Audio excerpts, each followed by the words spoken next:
পাঁচটা কাজ করবে যারা সফল হবে তারা। সূরাতুল বাকারার শুরুতে আল্লাহ রাব্বুল আলামিন বলেছেন যারা অদৃশ্যকে বিশ্বাস করবে, আমি আল্লাহ আমাকে দেখা যায় না কিন্তু না দেখে বিশ্বাস করাই হলো ঈমান। না দেখে বিশ্বাস করাই কি ঈমান। আমরা আল্লাহকে বিশ্বাস করে নিয়েছি দেখে না, না দেখে বিশ্বাস করেছি। মার পেটে ছিলাম আমরা দেখছি না, না দেখছি কি আমরা দেখি নাই, বিশ্বাস করে নিয়েছি।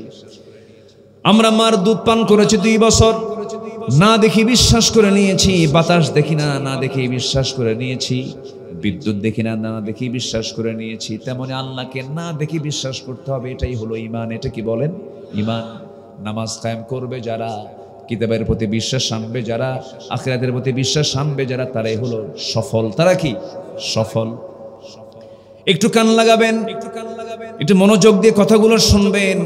10টা পয়েন্ট আমি আজকে কথা বলবো, তার মধ্যে একটা পয়েন্ট কেবল আউট করেছে। 1 নম্বর হলো ঈমান আনতে হবে। আমার দেশে বহু লোকের নামই আছে ঈমান আলী। কি নাম? কি আলী বলেন? ঈমান আলী। নাম হলো ফজর আলী, ঘুম থেকে উঠে সকাল 10টার দিকে। নাম হলো কি আছে এরকম আছে না? আছে না? নাম হলো মাগরিব আলী, মাগরিবে নামাজ নাই। নাম হলো শুক্র আলী, শুক্রবারেও যায় না। নাম হলো বাদশা মিয়া, ভিক্ষা করে। কি করে? ভিক্ষা করে। নাম হলো খোকা মিয়া, বয়স হলো 80 বছর, এখনো খোকা মিয়া আছে। আমার বন্ধুগণ, নাম হলো আতর আলী, পকেটে গাজার গন্ধ আছে না? আছে। নাম হলো হিম্মত আলী, সাইকেলের চাকা বাস চলে শীত হয়ে পড়ে। নাম দিয়ে তো কাম হবে না, বংশ দিয়েও কাজ হবে না, বড় পীরের নাম নিয়ে কাম হবে না। কাম হওয়ার জন্য আপনার মধ্যে লাগবে হচ্ছে আমল। কি লাগবে বলেন? আমল লাগবে। আমলহীন ইমানের কোনো মূল্য নাই, আবার ইমানহীন আমলের কোনো মূল্য নাই। ইমানও লাগবে, আমলও লাগবে। আমার বন্ধুগণ, আমার বংশ দিয়ে যদি জান্নাত পাওয়া যেত, ইব্রাহিম আলাইহিস সালামের বাবা জান্নাত পেয়ে যেত, বংশ দিয়ে যদি জান্নাত পাওয়া যেত, ইসমাঈল আলাইহিস সালাম কি বলে, নূহ আলাইহিস সালামের ছেলে জান্নাত পেয়ে যেত, যদি বংশ দিয়ে যদি জান্নাত পাওয়া যেত, আবু তালেবও জান্নাত পেয়ে যেতেন। জান্নাত পাওয়ার শর্ত হলো বংশ নয়। জান্নাত পাওয়ার শর্ত তো বংশ কৌলিন্য নয়। জান্নাত পাওয়ার শর্ত হলো ঈমান থাকতে হবে, আমলটা থাকতে হবে। আল্লাহ রাব্বুল আলামিন এর জন্য সুন্দর করে বলছেন, ইন্নাল্লাযীনা আমানু ওয়া আমিলুস সালিহাতি লাহুম জান্নাতুন তাজরি মিন তাহতিহাল আনহার যালিকাল ফাওজুল কাবীর। জোরে বলুন আল্লাহু আকবার। মহা সফলতা তোমার ভিতরে আসবে যদি তুমি ঈমান আনতে পারো, নেক আমল করতে পারো। নেক আমলগুলো কি কি একটু পরে আসতেছি, পয়েন্টগুলো একটু বলে নেই। নাম্বার 1 আমরা শিখে নিলাম। নাম্বার 2 এখন আসেন। পরিশুদ্ধিতা দরকার, পরিশুদ্ধতা দরকার, তাজকিয়াতুন নফস দরকার। ঈমান আছে, আমল আছে, কিন্তু নফসের শুদ্ধতা নাই, কাম হবে না। নামাজ পড়ছি, আমাকে দেখছে কেউ, বাহবা দিচ্ছে, মানুষের জন্য নামাজ পড়ছি আমি। নামাজ ঠিকই পড়লাম, কিন্তু নামাজ আমার হবে না। আমার ভিতরে কি চলে আসছে? নফসের মধ্যে ভেজাল হয়ে গেছে। মানুষ আমাকে দেখবে আমি নামাজি, দান করলাম, গোপনে দান করে আপনি পরিতৃপ্ত হচ্ছেন না, প্রকাশ্যে দান করতে হবে। কেন? আমাকে দানবীর বলবে। এই যে দানবীর বলবে, আপনি বাহবা নেবার জন্য দান করলেন, তাহলে এই দানের কোনো পুরস্কার আমার আল্লাহর কাছে আছে নাকি? তাহলে এখানে আমাদের নফসের শুদ্ধতার দরকার আছে না নাই? আল্লাহ এই জন্য বলছেন, قد أفلح من تزكى وذكر اسم ربه فصلى بل تؤثرون الحياة الدنيا والآخرة خير وأبقى। আমি কি দোয়া করে দেব? 2-1 করে চলে যাচ্ছেন না বলে আমি কি শেষ করে দেব? চলে যাচ্ছেন কেন? একটু বসেন, একটু বসেন না, কেউ না বলে যাবেন না। আমি আশা করব যে আমি সবাইকে নিয়ে একসঙ্গে দোয়া করব। থাকবেন না ইনশাআল্লাহ? আল্লাহ কবুল করুন। জোরে বলে আমিন। একটা লোক উঠবেন না, একটু বসেন। আমি তো মনে করি যে এই মুহূর্তে এই অঞ্চলের সবচেয়ে বরকতের জায়গা হলো এই মাহফিল। এর যদি বরকতের জায়গার কোথাও আছে? এখানে থাকবেন, গুনাহ মাফ হবে, এরকম জায়গা পাবেন না তো। বসে কোরআনের বরকতে আমরা বসে আছি, বলি আলহামদুলিল্লাহ। জোরে বলি আলহামদুলিল্লাহ। তাহলে আমাদের নফসের শুদ্ধতার দরকার আছে না নাই? একটা হাদিস আমাকে খুব কান্না করে, আমাকে খুব কাঁদায়, আমি কেঁদে ফেলি একটা হাদিস যখন মনে করি, আমার খুব অস্থির লাগে। সেই হাদিসটা হলো আমাদেরকে ইঙ্গিত করেই বলা হয়েছে, হাসরের ময়দানে বহু আলেমকে আল্লাহ রাব্বুল আলামিন উপর করে জাহান্নাম দিয়ে দিবেন, বহু মুজাহিদকে, বহু শহীদকে জাহান্নাম দিয়ে দিবেন, বহু জ্ঞানীকে জাহান্নাম দিয়ে দিবেন, বহু দানবীরকে জাহান্নাম দিয়ে দিবেন। সেই দিন দানবীর আল্লাহর সামনে দাঁড়াবে, আল্লাহ বলবেন, ও দানবীর, দান করছো নাকি? হ্যাঁ দান করছে। কার জন্য? তোমার জন্য না, বাহাবা নেবার জন্য। মানুষ তোমাকে দানবীর বলবে, তোমার নামের প্রশংসা করবে মানুষ, সেই নিয়তে তুমি দান করেছো। গোপনে দান করলে পরে তোমার মন পছন্দ হতো না, আজকে তুমি জাহান্নামে চলে যাও। আলেমকে বলা হবে, আলেম তুমি জ্ঞান অর্জন করেছো কিসের জন্য? তোমার খুশির জন্য না, না, তোমাকে মানুষ আলেম বলে ডাকবে। তোমাকে বড় বুজুর্গ বলবি, তুমি আমার জন্য ইলম অর্জন করো নাই, তুমি জাহান্নামে চলে যাও। এরপরে মুজাহিদকে ডাকা হবে, শহীদকে ডাকা হবে। শহীদ আল্লাহর সামনে দাঁড়াবে, আল্লাহ বলবেন, ও শহীদ, আমার সামনে তুমি সাক্ষ্য দিয়ে দাঁড়িয়ে আছো, কিন্তু যুদ্ধ কেন করেছিলে? আল্লাহ তোমার দিনকে কায়েমের জন্য। কার খুশির জন্য? তোমার না।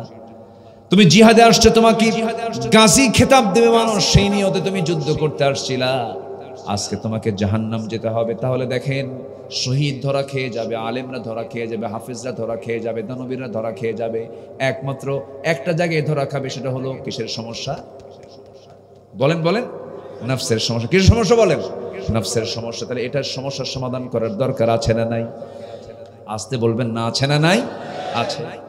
একটা আয়াত সমাধান দিয়ে দিয়েছে, সবাই বলেন, কুল ইন্না সলাতি ওয়া নুসুকি ওয়া মাহইয়ায়া ওয়া মামাতি লিল্লাহি রাব্বিল আলামিন।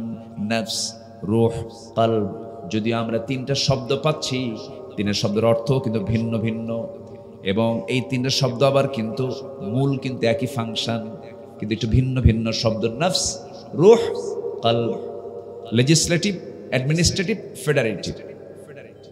নফস হলো ইহকালীন চেতনা। নফস শুধু চায়, গাড়ি চাই, বাড়ি চাই, সম্পদ চাই, কিন্তু রূহ হলো কার নির্দেশে চলে? ইয়াসআলুনাকা আনির রূহ কুলির রূহু মিন আমরি রাব্বি। এই জন্য শয়তান কোনো বান্দার কলবের মধ্যে ঢুকতে পারে না, কোনো বান্দার কলবের ভিতরে ঢুকতে পারে না, কলবের মধ্যে শয়তান ঢুকতে পারে না, কলবের দরজায় যায়।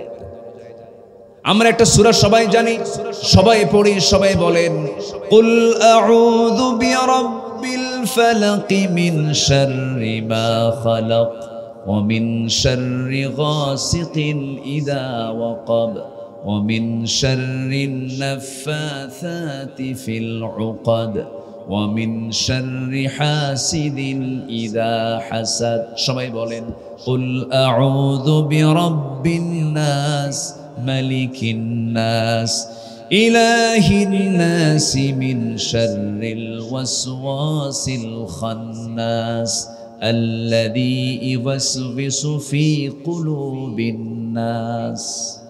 হুজুর ঠিক কইছে নাকি? কি হবে? ফি সুদুরিন নাস কুলুবিন নাস, কিন্তু আল্লাহ বলেন নাই। কলবের দরজা হলো সদর। কলবের দরজা কি? সদর। কলবের উপরে সদর, এই সদরের কাছে এসে ফি সুদুরিন নাস, শয়তান এসে মানুষের সদরে এসে ধাক্কা মারে।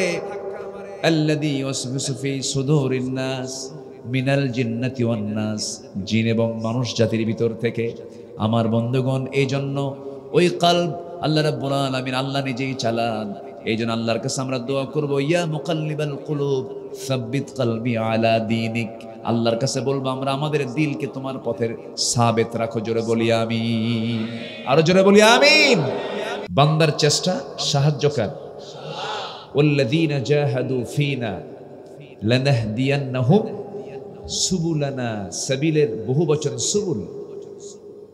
আমার পথে আসার চেষ্টা করবে, আমি তার জন্য অসংখ্য রাস্তা বের করে দেব। চেষ্টা করেছে বান্দা, সফলতা দিয়েছেন কে?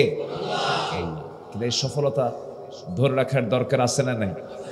আচ্ছা, আল্লাহ শুকরিয়া আদায় করছি, বলি আলহামদুলিল্লাহ। চিৎকার মেরে বলছে আল্লাহুম্মা আইন্নি আলা যিকরিকা ওয়া শুকরিকা ওয়া হুসনি ইবাদাতিকা। সবাই বলি আল্লাহুম্মা লাকা আসলামতু ওয়া বিকা আমানতু ওয়া আলাইকা তাওয়াক্কালতু ওয়া ইলাইকা আনাবতু ওয়া বিকা খাসামতু। আজকের মাহফিলে সাধারণ শ্রোতার চাইতে আলেম উলামায় বেশি। আমি লক্ষ্য করছি, চেহারা দেখলে টের পাওয়া যায় তো। উলামা হযরতদের উপস্থিতি আজকে বেশি। এই মাহফিল এই বৈরী আবহাওয়ার মাঝে আমাকে অনেক দিন আগে আমাকে ফোন দেওয়া হয়েছিল, আমার সুযোগ ছিল না। আমি যে ডেটটা বলেছি তারা সেই ডেটটাকে চুজ করে নিয়ে তারা সিদ্ধান্ত নিয়েছেন। এই সময় মাহফিলের সিদ্ধান্ত মানে কি, যে কি যেন হয়ে যায়। আল্লাহ তাআলা আমাদের জন্য সহজ করে দিয়েছেন, বলি আলহামদুলিল্লাহ।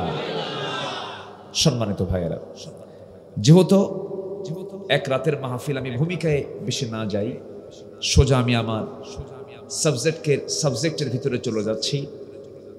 মাহফিল মূলত বন্ধই ছিল, মাহফিল হতে দেয়নি। মাহফিল বলতে যা বোঝায়, ফেমাস যে মাহফিল, এগুলো একটাও হতে দেয়নি।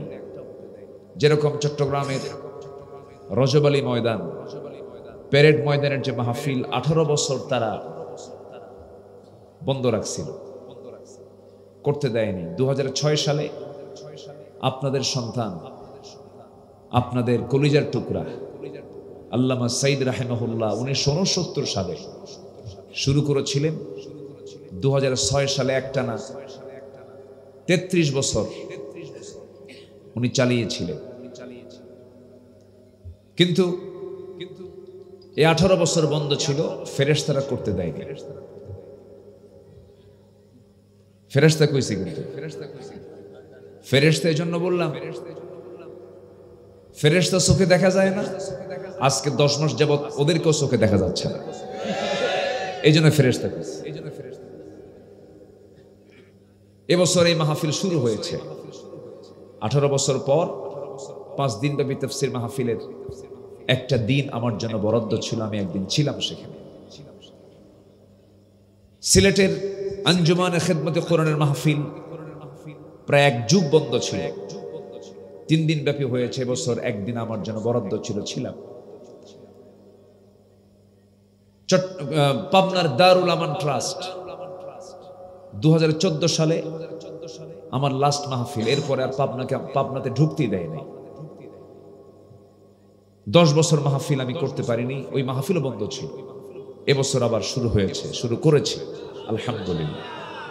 এরকম করে যে মানের যে মাহফিলগুলো, যে স্ট্যান্ডার্ড, গোছানো সাজানো শৃঙ্খলায় ভরা যে মাহফিল, এই মাহফিলগুলো তারা বন্ধ রেখেছিল। কোরআন তো চালুই হবে, কোরআন তো কেউ বন্ধ করতে পারবে না। যারা বন্ধ করতে আসবে ওরাই বন্ধ হয়ে যাবে। বন্ধ হয়ে গেছেও তো, বন্ধ হয়ে গেছে না? কি পাওয়ারফুল নেতা, প্রভাবশালী ব্যক্তিত্ব, বয়সের ভারে নুয়ে পড়েছে, বাঁচার জন্য কত চেষ্টা। দেশের টপ লিস্টেড ধনী, মুখের সাদা দাড়ি বাঁচার জন্য কাটলো, মাথার সাদা চুল কালো বানালো, বাঁচার জন্য কত চেষ্টা। একটু জাহান্নাম থেকে বাঁচার জন্য একটু চেষ্টা হতো যদি, কতই না ভালো হতো। শেষ পর্যন্ত দাড়ি কেটেও লাভ হলো না, ধরে ফেলছে। ধরে ফেলে আইনমন্ত্রীকে বলে, আইনমন্ত্রী স্যার সিনসি আপনাকে, চলেন থানায় চলেন। আমি কি একা আসছি? আমি তো একা আসিনি, আমি জামাতের সাথে আসছি। কিসের সাথে? কে কই যে বসে আছে, কে ওটা? ভালো করে দেখো, ওটাই দরবেশ। সম্মানিত ভাইয়েরা, বন্ধ করলে বন্ধ হয়ে যেতে হয়। কোরআনকে যদি চালু রাখতেন, আলেমদেরকে যদি সম্মান করতেন, দেশ ছাড়া লাগতো না, দেশ ছাড়া লাগতো না। আলেমদের রক্ত বড় বিষাক্ত। কোরআন নিয়ে যারা ষড়যন্ত্র করেছে তারা ইতিহাসে আস্থা করে নিক্ষিপ্ত হয়েছে। এজন্য বেইজ্জত কারো করতে গেলে আপনি ঠকাবেন, আপনি অন্য জায়গায় ঠকবেন, আপনি কাঁদাবেন, আপনি অন্য কোথাও কাঁদবেন। এটাই বাস্তবতা। কত মায়ের কান্না, চোখের পানি আল্লাহ পাক বৃথা করে, বৃথা দেননি, কবুল করে নিয়েছে। এই জন্য আসুন আমরা সেই সময় একত্রিত হয়েছি যে সময় আমরা সুন্দর একটা পরিবেশ পেয়েছি, এটাকে আমরা কাজে লাগাবো। জোরে বলি ইনশাআল্লাহ। গোল টুপি, জালি টুপি, লম্বা টুপি, ফাড়া পাঞ্জাবি, গোল জুব্বা, দরবার, নূর, মাটি, 3 রাকাত, 1 রাকাত, নাফিতে হাত বাঁধা, বুকে হাত বাঁধা, রফে আয়দাইন করা না করা, মিলাদ কিয়াম করা, কিয়াম না করা, এগুলো নিয়ে এখন কি মতবিরোধ করার কি আর সময় আছে? আসতে বলবেন না আছে? আমাদের একটাই মুখে স্লোগান আসবে, লা ইলাহা ইল্লাল্লাহ। আমাদের নবী কয়জন? মুহাম্মদ সাল্লাল্লাহু। আমাদের রব কয়জন? কে? আরো জোরে, আরো জোরে। সে আল্লাহ রাব্বুল আলামিন বলেন, ألم تر كيف ضرب الله مثلا كلمة طيبة كشجرة طيبة أصلها ثابت وفرعها في السماء জোরে বলুন আল্লাহু আকবার। কালিমা তাইয়্যিবা হলো মজবুত এক বৃক্ষের মতো, যার প্রশস্ততা, যার ডালপালা সুদূর পর্যন্ত বিস্তৃত, যার শেকড় অনেক দূর পর্যন্ত বিস্তৃত। এটাকে তাফসিরে খেজুর গাছকে বোঝানো হয়েছে। সকল গাছপালাগুলো সহজেই বাতাসে উপড়ে যেতে পারে, কিন্তু খেজুর গাছ যেমন এক পায়ে মজবুতি নিয়ে দাঁড়িয়ে থাকে।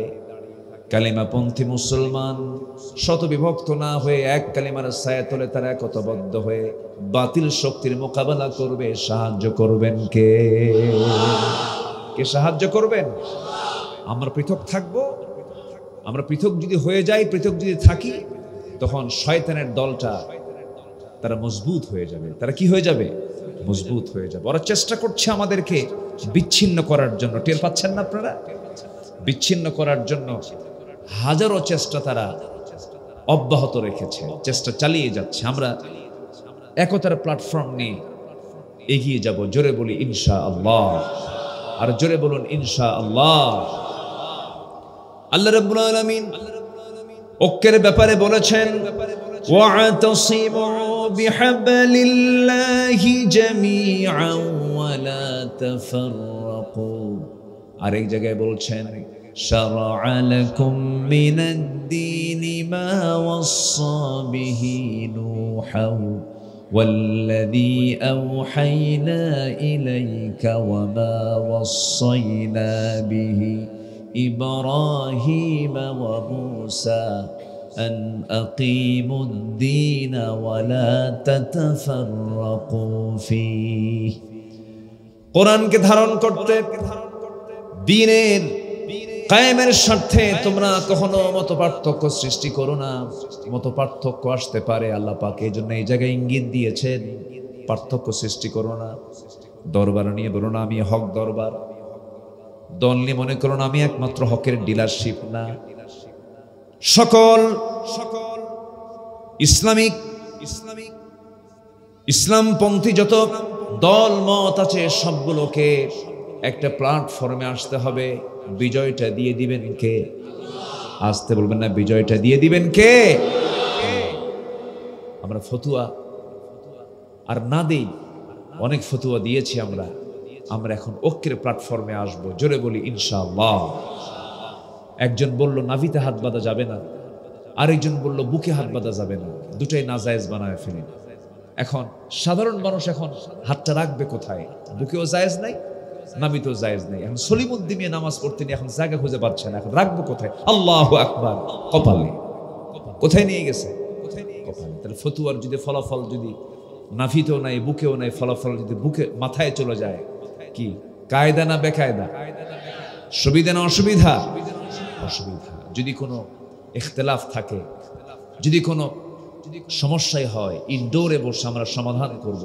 এটি নিয়ে কাদা ছড়াছড়ি, কাউকে কাফের বলা, কাউকে ফাসেক বলা, কাউকে গালিগালাজ দিয়ে বৃহত্তর ইসলামের কোনো কল্যাণ সাধন হবে? সম্মানিত ভাইয়েরা, বেশ কিছু কথা আমি শুরুতেই বলে ফেলেছি। আসুন আমি যেখান থেকে তেলাওয়াত করছিলাম সেখানে যাই। আমরা যে কোনো কাজে আমরা আগে লাভ খুঁজি না লস খুঁজি? কিন্তু লাভ আছে যেখানে, বলেন বলেন বলেন, লসও আছে সেখানে। ব্যবসা মানে কি? লাভ লস। কিন্তু আল্লাহ রাব্বুল আলামিন এক জায়গায় বলছেন কিছু কাজ আছে যে কাজগুলো করলে কোনো লস নেই। সুবহানাল্লাহ বলবেন না? এই নিশ্চয়তা কে দিয়েছেন? আল্লাহ দিয়েছেন। যেরকম সূরা ফাতির আল্লাহ রাব্বুল আলামিন বলেন, ইন্নাল্লাযীনা ইয়াতলুনা কিতাবাল্লাহ ওয়া আকামুস সালাতা ওয়া আনফাকু মিম্মা রাযাকনাহুম সিররাও ওয়া আলানিয়াতান ইয়ারজুনা তিজারাতান লান তাবুর। জোরে বলুন আল্লাহু আকবার। আল্লাহর কালামকে যারা তেলাওয়াত করবে, নামাজকে যারা কায়েম করবে এবং গোপনে প্রকাশ্যে যারা আমার পথে যারা খরচ করবে, তিনটা কাজ করবে যে আল্লাহ বলেছেন আশা করা যায় কখনো তার সেই ব্যবসায় কখনোই লস হবে না। কার কথা? আসতে বলবেন না, কার কথা? এখানে আল্লাহর কালামের কথা আসছে। আল্লাহর কালামের হক আদায় করা, নামাজ কায়েমের কথা, দিন কায়েমের কথা। আরেকটা হচ্ছে ইনফাক ফি সাবিলিল্লাহ, আল্লাহর পথে গোপনে প্রকাশ্যে খরচ করা। তাহলে ইনফাক, ইকামাহ, আরেকটা হচ্ছে তিলাওয়াহ। এই তিনটা কাজে কোনো লস আসতে, এই তিনটা কাজে কোনো লস কার কথা? আল্লাহর কথা। আল্লাহ রাব্বুল আলামিন এই সফলতার কথা বিভিন্ন জায়গায় বলেছেন। বিভিন্ন জায়গায় সফলতা নিয়ে তিনি অনেক কথা বলেছেন। ফৌজুল কবির, মুফলিহুন, তুফলিহুন, কদ আফলাহ, এই শব্দগুলো কোরআনে একবার আসছে না একাধিকবার আসছে? একাধিকবার আসছে। আমি সেই সফলতাগুলো কি কি কোরআনের আলোকে সফলতার শর্তাবলী আল্লাহ পাক তুলে ধরেছেন। সফল হতে হলে শর্ত আছে, সেই শর্তগুলো কি কি আমি মোটামুটি 10টা পয়েন্টে একটা একটা করে সাজিয়ে একটু ভাঙ্গা চূড়া দিয়ে, আমার তো এলেম কালাম অতটুকু নাই, আমাকে পড়াতে পারবেন এরকম অনেক আলেম উলামা এখানে বসে আছেন। কিছু সময় আমি চেয়ে নিচ্ছি, আমাকে দেবেন তো সময় নাকি? কারো কোনো সমস্যা নাই তো? বলি আলহামদুলিল্লাহ। জেলার নাম কি? ঝালটা তো খাওয়ালেন না, কিছু মিষ্টি খাওয়ালেন, তাই না? টক, মিষ্টি, ঝাল, এই তিনটা। একটা হচ্ছে টক, আরেকটা কি মিষ্টি, আরেকটা কি ঝাল। এই জেলার নাম কি? ঝাল, ঝালকাঠি। আলহামদুলিল্লাহ। ঠিক আছে, এই জেলার নামের তাফসীর পরে শুনে নেব, এটা পরে বলবো নি কেন আসলো, এটা পরে আমি শুনবো।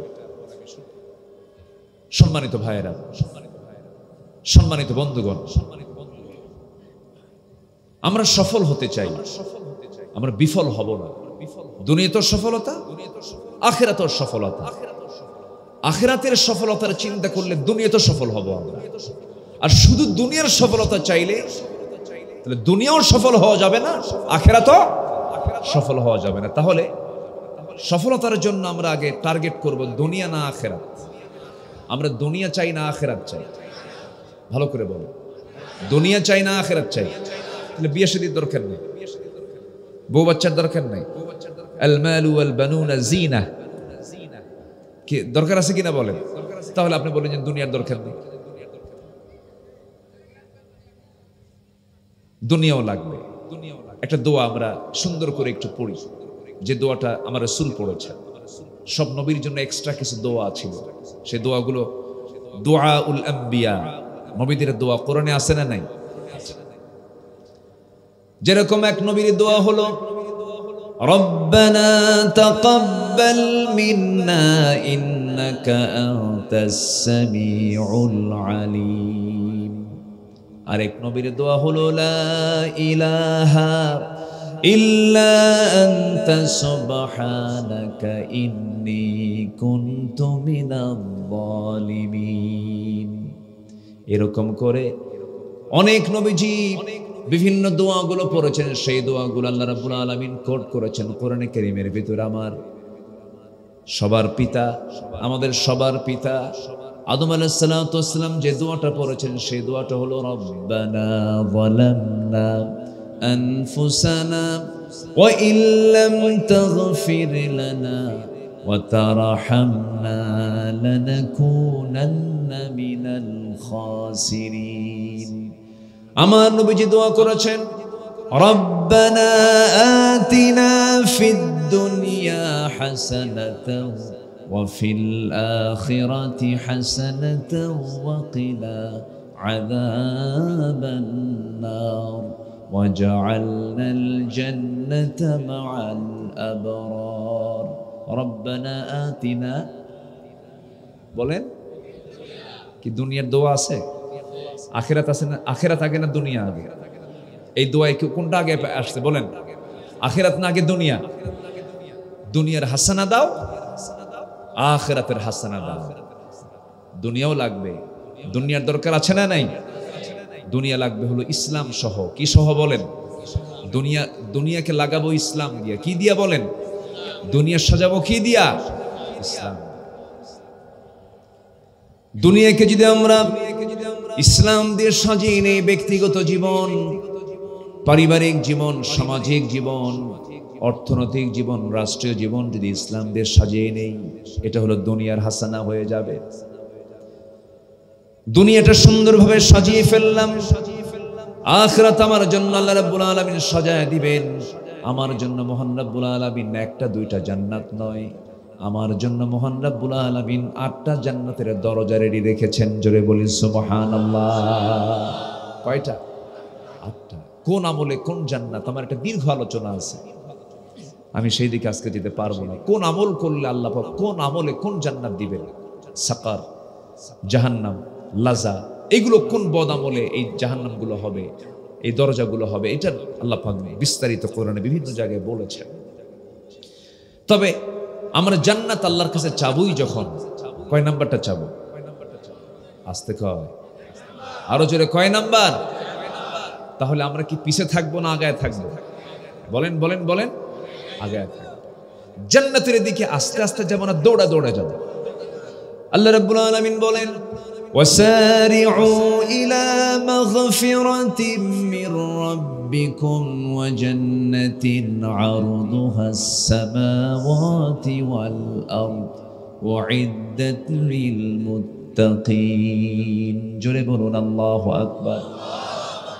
আমার রবের দিকে, মাগফিরাতের দিকে, জান্নাতের দিকে দৌড় মারো, দেরি করো না, সময় চলে যায়। ফজর নষ্ট করো না, যোহরটা নষ্ট করো না, আসরটা নষ্ট করো না। ঘুমিয়ে কাজা করেছে ফজর, তখনও জাগনি যখন জোহর। কবি নজরুল আলহামদুলিল্লাহ বলেন, জোরে বলি আলহামদুলিল্লাহ। একটু পাগলামি মাঝে মাঝে করেছেন, মাঝে মাঝে একটু পাগলামি, কবিরা তো একটু পাগলামি করে। কবি সাহিত্যিক যারা তার একটু ভাবুক হয়তো। তুমি নারী, তাই চেয়ে থাকি সে মোর কি অপরাধ। এখানে এসে কোন প্যাঁচ লাগায় দিয়েছে। তুমি নারী, চেয়ে থাকি সে মোর কি অপরাধ। সব নারীর দিকে কি চেয়ে থাকা যাবে না। কবিরা অশুআরা ইয়াত্তাবিউহুমুল গাওয়ুন, শুআরা যারা হয়, কবিরা যারা হয়, তারা একটু পথভ্রষ্ট হয়। কিছু কিছু কবিদের পথভ্রষ্টতা আছে না নাই বলেন তো?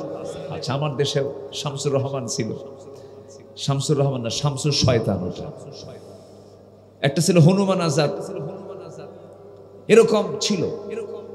নাস্তিকরা এরা ভাবতে ভাবতে আল্লাহকে ভুলে যায়। সেই শিক্ষার কোনো দাম নেই। যে শিক্ষা ঠেলায় আল্লাহকে ভুলে যায়, সেই শিক্ষার কোনো দাম আছে? আমাকে সবার আগে খুঁজে বের করতে হবে আমার রবকে। আসতে বলবেন না, কে? আসুন আমরা সফল হওয়ার জন্য আমাদের কি কি কাজ করা দরকার, যেখান থেকে আমি তেলাওয়াত করেছি সে আয়াতের দিকে আস্তে করে চলে গেলাম। সূরা বুরুজ, সূরা বুরুজ, আল্লাহ রাব্বুল আলামিন সুন্দর করে বলছেন ইন্নাল্লাযীনা আমানু ওয়া আমিলুস সালিহাতি লাহুম জান্নাতুন তাজরি মিন তাহতিহাল আনহার যালিকাল ফাওজুল কাবীর। জোরে বলি আল্লাহু আকবার। ফাওজুল কবির, বড় সফলতা। কি করলে? ঈমান আনলে। কি আনলে? ঈমান আনলে। আমরা ঈমান আনছি তো নাকি? আস্তে কয়, ঈমান আনছি তো আমরা? নামাজ না পড়ি, ঈমান তো আনছি। এরকম লোক আমার দেশে কম না বেশি? হুজুর মুরিদ তো হয়েছি, গাঁজা খাই আর মদ খাই, আছে না? না, এরকমও দরবারও আছে। তোমার সারা বছর কিচ্ছু করা লাগবে না, বছরে 2টা করে গরু পাঠাবা, সব মাফ। গরু পাঠায় দিবা, 2টো খাসি পাঠায় দিবা, সব মাফ। এরকম বেদাতি দরবারও আমার দেশে আছে না নাই? তবে ঝালকাঠিতে এবং পাশের পিরোজপুর, সারসিনা কোন জেলার মধ্যে পড়ে? পিরোজপুর। আর নেসারাবাদ, ঝালকাঠি, হক দরবার, চরমনাই, বরিশাল, সব তো পীরের এলাকা। আলহামদুলিল্লাহ, আমিও পীর ভক্ত মানুষ। ভাববেন না যে আমি পীর বিরোধী কোনো মানুষ। আমি পীরকে মহাব্বত করি, সম্মান করি। এদেশে তো শাহজালাল ইয়ামিনীরাই এসেছেন, শাহ পরানরা এসেছেন, শাহ মাকদুমরা এসেছেন, মহিষের বলখে এসেছেন, বাগেরহাটের খান জাহান আলী এসেছেন। হাজার আউলিয়ার আগমনে ধন্য এই সবুজ ভূখণ্ড। তাদের মাধ্যম দিয়েও খাজা মাইনুদ্দিন চিশতি রাহিমাহুল্লাহ শুয়ে আছেন সে আজমিরে। তাদের মধ্য দিয়েই তো এই বিশাল এই ভূখণ্ডে ইসলামের যে প্রসার, ইসলাম যে প্রসারিত হয়েছে তাদের মাধ্যম দিয়ে। আমি কেন তাদেরকে অসম্মান করব, অসম্মান জানিয়ে কেন কথা বলবো? কিন্তু পীর নামের কিছু কলঙ্ক আমার দেশে আছে। আসতে বলবেন না, আছে না নাই? কিছু দুষ্ট আছে। খাজা দিল কর তাজা, ইসমে জালাল, গাজার কলকি খাওয়া হালাল। যেরকম নাউজুবিল্লাহ আছে কিনা বলেন? এরকম আছে না নাই? পানির তলে মোমবাতি, বাও বাতাসে নেভে না, বাবার নামে হালকা দিলে উজু গোসল লাগে না। উজুও লাগে না, গোসলও লাগে না। মাথার চুলে জট, পাকতে পাকতে মহাজট। এরপরে মৌসার দাড়ি সমান, মুখ দেখা যায় না। মাথার চুলও বড়, মোষ বড়, দাড়ি বড়, বগলের চুলও বড়, নিচের দিকে আর গেলা বড়, দুর্গন্ধ পচা। মাথার চুলের মধ্যে উকুন থাকতে থাকতে উকুন পর্যন্ত বিরক্ত। উকুন কয় আমি এমন চুলে আসলাম যে চুলে তেলও নেই। এই হচ্ছে শয়তান। এরাও নামের আগে পীর শব্দ যোগ করে। এই ভণ্ড দরবারগুলোকে ভেঙ্গে চুরমার করে দেওয়া দরকার। আস্তে কন কেন? আস্তে কন কেন? যেখানে কবর পূজা হয় সেখানে অবশ্যই লাঠির বাড়ির দরকার আছে না নাই? কি ঠিক আছে না? কবর পূজা আছে না? আছে কিনা বলেন? সেজদা দিয়ে দেয়। যেরকম নাউজুবিল্লাহ। খুব বেশি দূরে না তো, এই বেল্টেই, খুব বেশি দূরে না। এরকম ভণ্ড দরবার এই বেল্টই আছে। এটা এদিক সেদিক তাকাবেন, চোখ বন্ধ করবেন, দেখবেন সব খুঁজে পাবেন। কি যে সেখানে বেদাতি কাজ চলে, কল্পনাতীত। মুহতারাম উনিও হজে গেছেন। আল্লাহ পাক আমাকে নবীর কবর, আমি কতবার জিয়ারা করেছি আমার মনে নাই, বহুবার করেছি। আমি একটা দিন দেখলাম না আমার নবীর কবরের সামনে গিয়ে কেউ ফুল নিয়ে দাঁড়ায় থাকলো। একটা ফুল কিন্তু নবীর কবরে কেউ জমা দেয় না। আমার নবীর কবরে ফুল দেওয়া যদি জায়েজ হতো, গোটা পৃথিবীর সব ফুল গিয়ে জমা হতো আমার নবীর কবরে। তুমি কোন সাদা মাথা হয়ে গেছো তোমার কবরে ফুল লাগে? ফুল দেওয়া এটা কি সাধারণ কাজ না শিরকের কাজ? বলেন বলেন বলেন বলেন, কিসের কাজ? অতএব বেদাত আছে যেখানে আমরা নাই, আমরা নাই সেখানে। আমরা কবরবাসীর কাছে চাবো না আল্লাহর কাছে চাবো? কবরবাসীর জন্য দোয়া করব। কি করব? দোয়া করব, আল্লাহ তুমি কবরবাসীকে জান্নাত দিয়ে দাও। কবরবাসীর কাছে চাওয়া যাবে না। আহলুল কবর, কবরের যে বাসিন্দা তার কাছে চাওয়া যাবে না, কবরের বাসিন্দার যিনি মালিক তার কাছে চাইতে হবে। এটা মাথায় রাখবে। আপনাকে মরা মানুষ আপনাকে কিছু করতে পারবে না। আমাকে উপকার করবেন যিনি, আমার ক্ষতি করবেন যিনি, তিনি আমার কে? আসতে বলবেন না, তিনি আমার কে? আল্লাহ পাক। মনে হয় কষ্ট দিলাম আপনাদের, কষ্ট পাচ্ছেন না তো? এই কথাগুলো কি বলার দরকার ছিল? বলার দরকার আছে? আমি কোন দরবারকে গালি দেওয়ার জন্য আসিনি। যদি হক হয় অবশ্যই অবশ্যই গ্রহণ করব না। কেন গ্রহণ করব না? অবশ্যই গ্রহণ করব। তবে হ্যাঁ, একামতের দিন থেকে দূরে থাকা যাবে না। আমার নবীজির মাথা থেকে পা পর্যন্ত প্রত্যেকটা জায়গায় ছিল ক্ষতের চিহ্ন।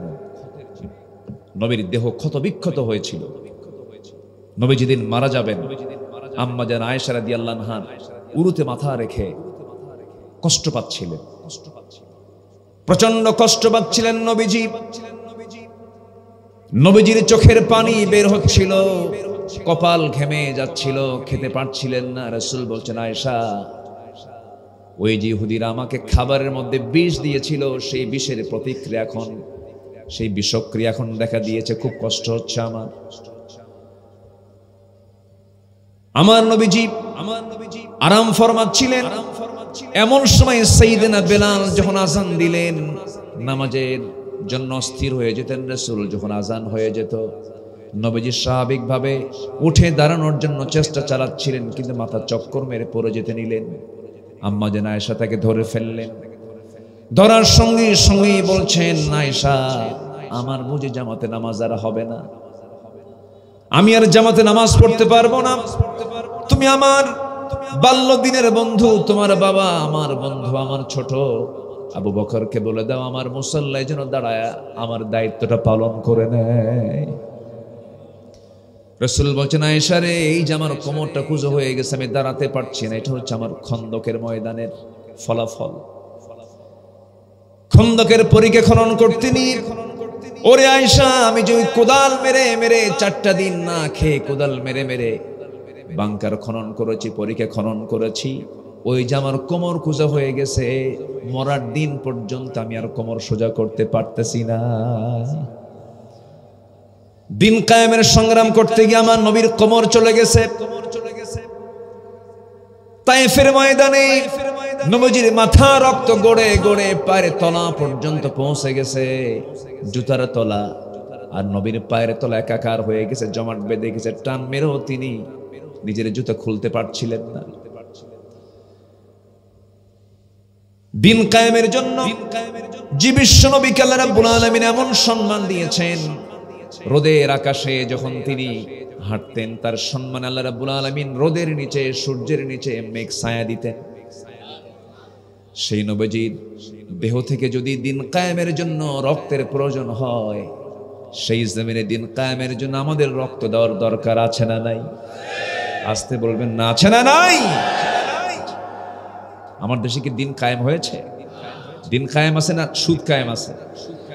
আমার দেশে দিন কায়েম আছে না মদ কায়েম আছে? আমার দেশে দিন কায়েম আছে না জেনা কায়েম আছে? জেনা কায়েম, জেনার লাইসেন্স মানে কি? জেনা কায়েম হয়ে আছে। মদের লাইসেন্স মানে কি? মদ কায়েম হয়ে আছে। নামাজ কি কায়েম হয়েছে?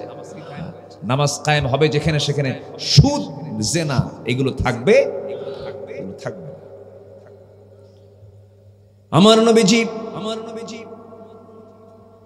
তার জীবনে যে পরিমাণ মার খেয়েছেন, যে পরিমাণ নির্যাতনের শিকার হয়েছেন, যে পরিমাণ অত্যাচারিত হয়েছেন, নবীজিকে মেরে মেরে রক্তাক্ত করে দিয়েছে ওই মক্কার মানুষগুলো, তায়েফের মানুষগুলো।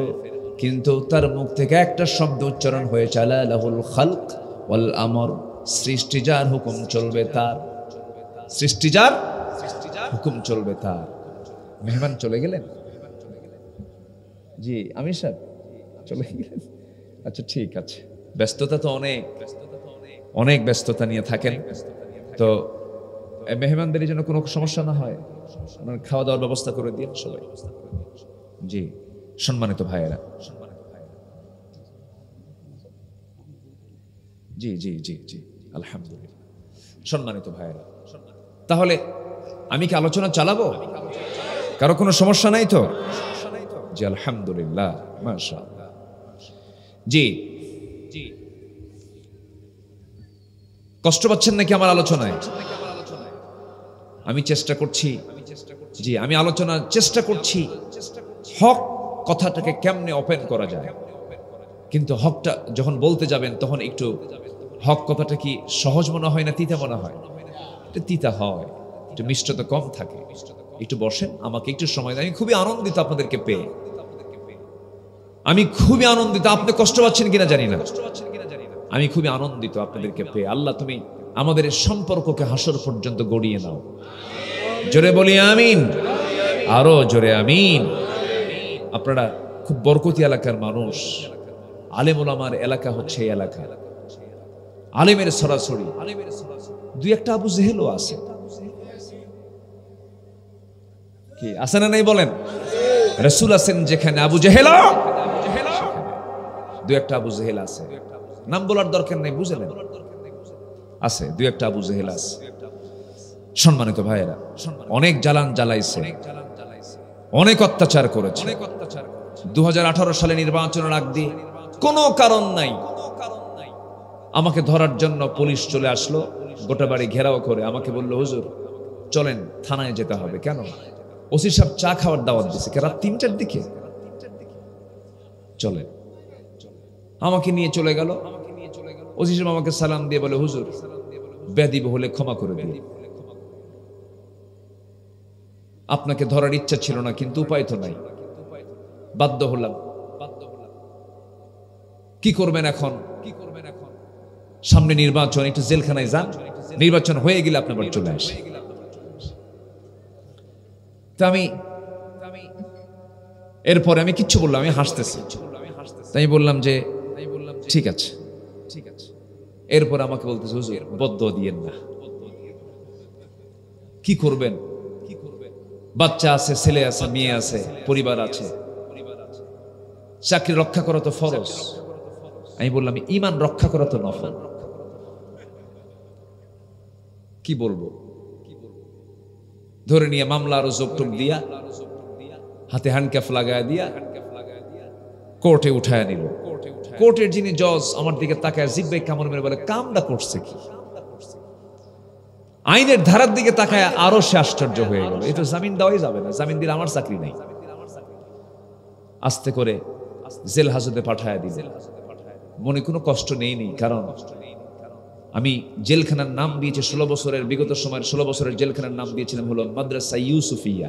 মাদ্রাসায় ইউসুফিয়া আমি ওটার নাম দিয়েছি, কারণ ইউসুফ আলাইহিস সালাম জেল খেটেছেন অল্প সময় না দীর্ঘ সময়? দীর্ঘ সময়, দীর্ঘ সময়। তো দরজাতে ঢোকা মাত্রই এক বুড়ো চাচা, 80 থেকে 85 বছর বয়স, আমার দিকে তাকায় এত খুশি, তার চেহারায় এত খুশির ছাপ দেখলাম। লম্বা একখান সালাম দিয়ে বলে, হুজুর আপনি জেলখানায় ঢুকছেন, খুব খুশি হলাম, খুব খুশি। তো বললাম, জেলখানায় ঢুকলে কেউ খুশি হয়? হুজুর মাহফিলে যাই, আপনার ওয়াজে বসি, বহুদিন চেষ্টা করেছি আপনার সঙ্গে একটু মুসাফা করব, একটু মুআনাকা করব, একটু গল্প করব, একটা দিন চান্স মেলে নাই। আল্লাহ আমারে কত সুন্দর করে মিলাই দিয়েছে। দোয়া করে আপনি জেলখানায় থাকেন।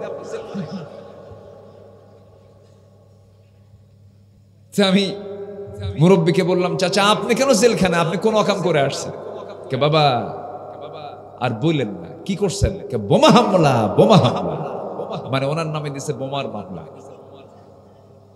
বলে আমার এই কাঁপানো কাঁপানো হাতে যদি কেউ বোমা তুলে দিয়ে বলে বোমা মারো, সেই বোমা তো লক্ষ্যে পৌঁছবে না, আমার মাথায় পড়বে। আমার নামে দিছে বাবা এই বোমার মামলা দিয়েছে।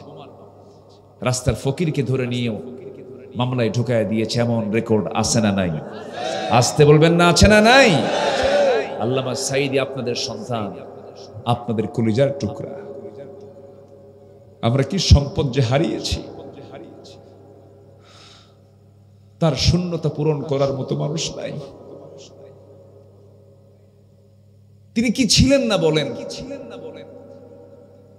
একটা রাষ্ট্রের সংস্কার থেকে শুরু করে নিয়ে ব্যক্তি জীবনের প্রত্যেকটা অঙ্গনে তার যে ভূমিকা, তার যে অবদান, এটা স্মরণীয় হয়ে থাকবে। আল্লাহ তুমি তার কবরটাকে জান্নাতের টুকরা বানায় দাও। খুব বেশি দূরে না তো আপনাদের বাড়ির এখান থেকে, খুব কাছাকাছি, একই ভাষা তো, একই ভাষার মানুষ আপনারা, মনও ঠিক আছে না?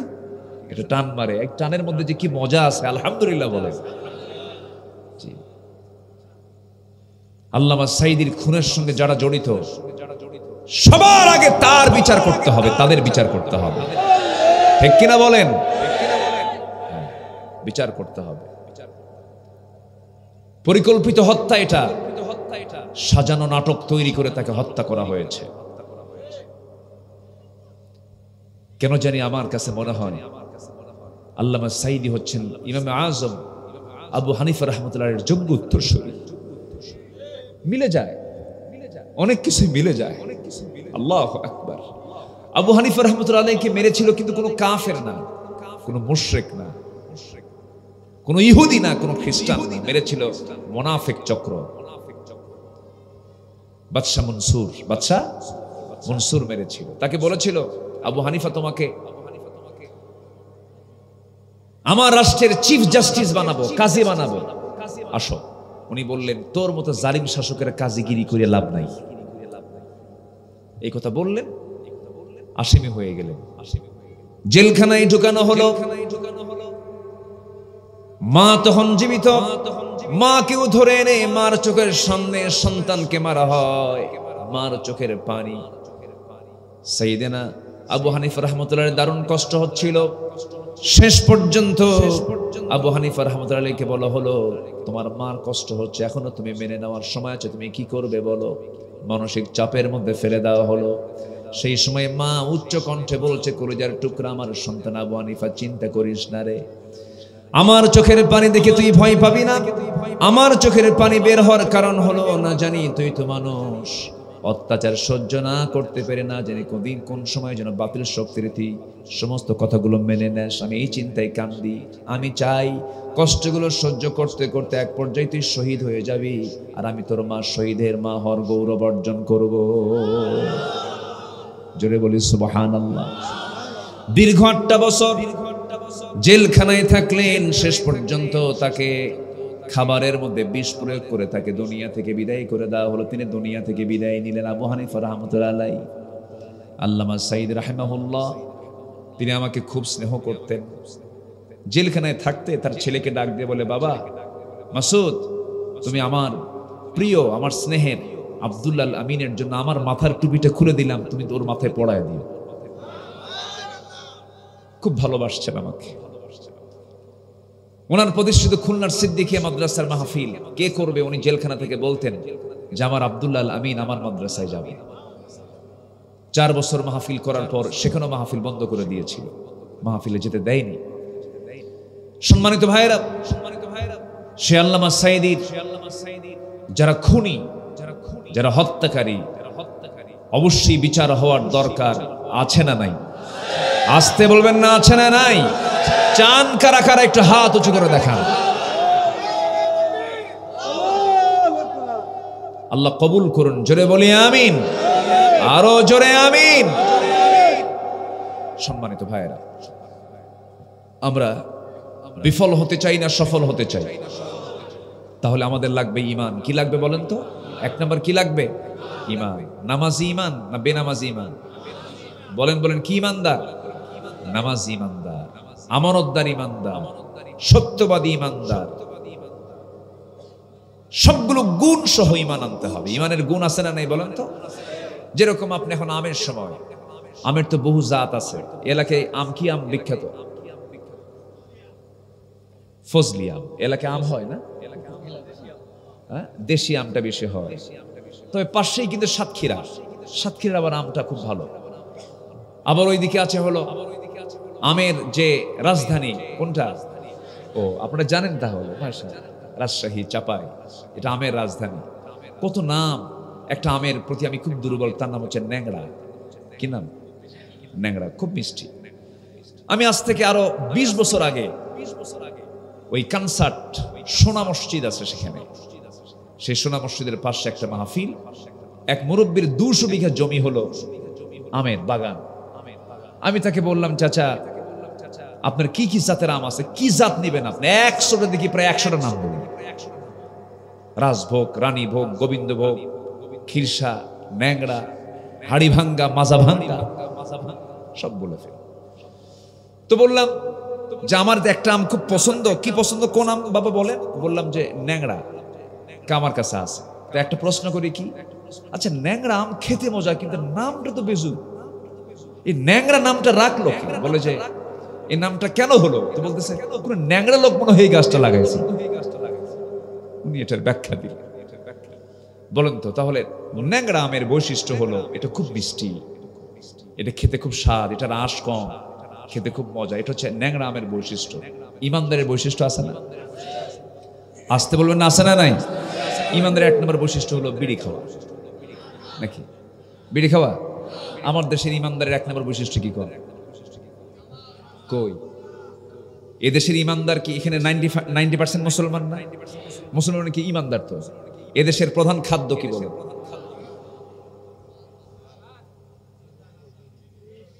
এই তো বিড়ি কইছে একজন।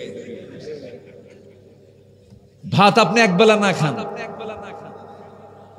বিড়ি খাইতেই হবে। এত টানা টানে। আমি রংপুরে মাহফিল, আমার রংপুর তো ওইদিকে খুব তামাক হয়, রংপুরে এদিকে কুষ্টিয়াতে, আপনাদের পাশে না, এটা খুলনা ডিভিশনে এলাকায় তামাক হয়। আমাকে এক মাহফিল কমিটি দাওয়াত দিল, আমি জানি না কারা দাওয়াত দিয়েছে। মোনাজাতের আগ দিয়ে বলে, হুজুর আমাদের বিড়ির ফ্যাক্টরি আছে, একটু দোয়া করে দেন। আমি পড়ে গেছি আরেক মুসিবত, আল্লাহ আমি দোয়াটা করি কেমনে? বললাম ভাইজান আপাতত আজকে থাক।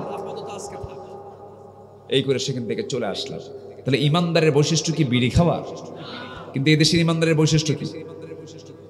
বিড়ি খাওয়া। আপনি একটু গ্রামটা নিয়ে একটু চিন্তা করেন, দোকানে যে একটু খোঁজ নেন, এই যে কি বাজার এটা, দোকানে গিয়ে খোঁজ নেবেন যে আজকে কত টাকার বিড়ি বিক্রি হয়েছে। বলেন তো সবজি বেশি বিক্রি হয় না বিড়ি বেশি বিক্রি হয়? আকিসের মালিক আকিস এবং বিভিন্ন বিড়ির যে ফ্যাক্টরি গুলো আছে, হাজার হাজার কোটি টাকা, হাজার হাজার, শত শত না, হাজার হাজার কোটি টাকা সব কি করে? ধোঁয়া খায়া উড়ায়। এগুলো তো অপচয় না মনে হয় নাকি? আসতে কয় বলেন অপচয় কিনা বলেন? এটা খাওয়া কি? ভালো করে চিন্তা করে বলেন। 80% লোক খায়, কিন্তু বিড়ি খাওয়া কি বলেন? তাও হারাম। আচ্ছা ঠিক আছে, আমিও রায় দিলাম। মাহফিল এসে প্রশ্ন করে, হুজুর একটা প্রশ্ন, বিড়ি খাওয়া কি জায়েজ আছে? মানে উনি জায়েজের চেষ্টায় আছে। আদম থেকে শুরু করে নিয়া আমার নবী পর্যন্ত যত নবী এসেছেন, কেউ কি ধোঁয়া টেনেছেন নাকি বলেন? কোন নবী কিন্তু ধোঁয়া টানেন নাই। কোন নবীর মুখ কিন্তু দুর্গন্ধ ছিল না। আমার নবী যখন দুনিয়া থেকে বিদায় নিবেন, বিদায় নেওয়ার আগে সর্বশেষ তার একটা আমলি সুন্নাত ছিল, মেসওয়াক। কি ছিল বলেন? মেসওয়াক। নবীর পকেটে 3টা জিনিস থাকতো সবসময়। একটা হলো আতর, আরেকটা হলো সুগন্ধি, আরেকটা হলো চিরুনি। 3টা জিনিস রাখতেন আমার নবীজি পকেটে। মাথার চুলগুলো এলোমেলো থাকতে দিতেন না। শরীরের যে একটা স্বাভাবিক যে একটা গন্ধ, সেটা বের হতে দিতেন না। আরেকটা হলো মেসওয়াক ছিল। নবীজি দুনিয়া থেকে বিদায় নেবেন, মুখে কেমন যেন একটা গন্ধ হচ্ছিল। রাসূল বলছেন, আয়েশা একটা মেসওয়াক এনে দাও তো। বুখারীর বর্ণনা। মেসওয়াকের জন্য তিনি উঠবেন কেমনে? নবীজি শুয়ে আছেন তার উরুতে। ভাই আব্দুর রহমানকে ডাক দিলেন, মেসওয়াক একটা এনে দেওয়া হলো। মেসওয়াকটা আম্মা জান আয়েশা চাবায়া চাবায়া নরম করে দিলেন। নবীজির হাতে যখন মেসওয়াকটা দেওয়া হলো, নবীজি মেসওয়াকটা মুখের মধ্যে নিয়ে আগে চুষে চুষে আম্মা জান আয়েশার মুখের লালাগুলো চুষে চুষে পান করছেন, আর মুস্কি মুস্কি হাসতেছেন, আর বলছেন, আয়েশা মৃত্যুর পূর্বে আমি তোমার হক কিছু আদায় করার চেষ্টা করলাম, আমি তোমাকে দারুণ পছন্দ করি। নবীজি মেসওয়াক করে সর্বশেষ আমলটা করে দুনিয়া থেকে বিদায় নিয়েছেন। সেই নবীর আমরা উম্মত, আমরা মুখের গন্ধ রাখবো দুর্গন্ধ না সুগন্ধ? বিড়ি খায়া নেশার দিকে যাওয়া যাবে না। ইমানদার কেমন হবে, কোন প্রকৃতির হবে, মহান রব্বুল আলামিন বহু জায়গায় বলে দিয়েছেন। কোরআন খুললি পাওয়া যায়। الذين يؤمنون بالغيب ويقيمون الصلاة ومما رزقناهم ينفقون والذين يؤمنون بما أنزل إليك وما أنزل من قبلك وبالآخرة هم يوقنون أولئك على هدى من ربهم وأولئك هم المفلحون জোরে বলুন আল্লাহু আকবার। সফলতার কথা এখানে আছে না নাই বলেন? এখানেও আছে। পাঁচটা কাজ করবে যারা সফল হবে তারা সূরাতুল বাকারার শুরুতে আল্লাহ রাব্বুল আলামিন বলেছেন যারা অদৃশ্যকে বিশ্বাস করবে। আমি আল্লাহ আমাকে দেখা যায় না কিন্তু না দেখে বিশ্বাস করাই হলো ঈমান। না দেখে বিশ্বাস করাই কি ঈমান। আমরা আল্লাহকে বিশ্বাস করে নিয়েছি দেখে না, না দেখে, না দেখে বিশ্বাস করেছি। মার পেটে ছিলাম আমরা দেখছি না, না দেখছি কি আমরা দেখি নাই, বিশ্বাস করে নিয়েছি। আমরা মার দুধ পান করেছি 2 বছর, না দেখি বিশ্বাস করে নিয়েছি। বাতাস দেখি না, না দেখে বিশ্বাস করে নিয়েছি। বিদ্যুৎ দেখি না, না দেখি বিশ্বাস করে নিয়েছি। তেমনি আল্লাহকে না দেখি বিশ্বাস করতে হবে, এটাই হলো ঈমান। এটা কি বলেন? ঈমান। নামাজ কায়েম করবে যারা, কিতাবের প্রতি বিশ্বাস আনবে যারা, আখিরাতের প্রতি বিশ্বাস আনবে যারা, তারাই হলো সফল। তারা কি সফল?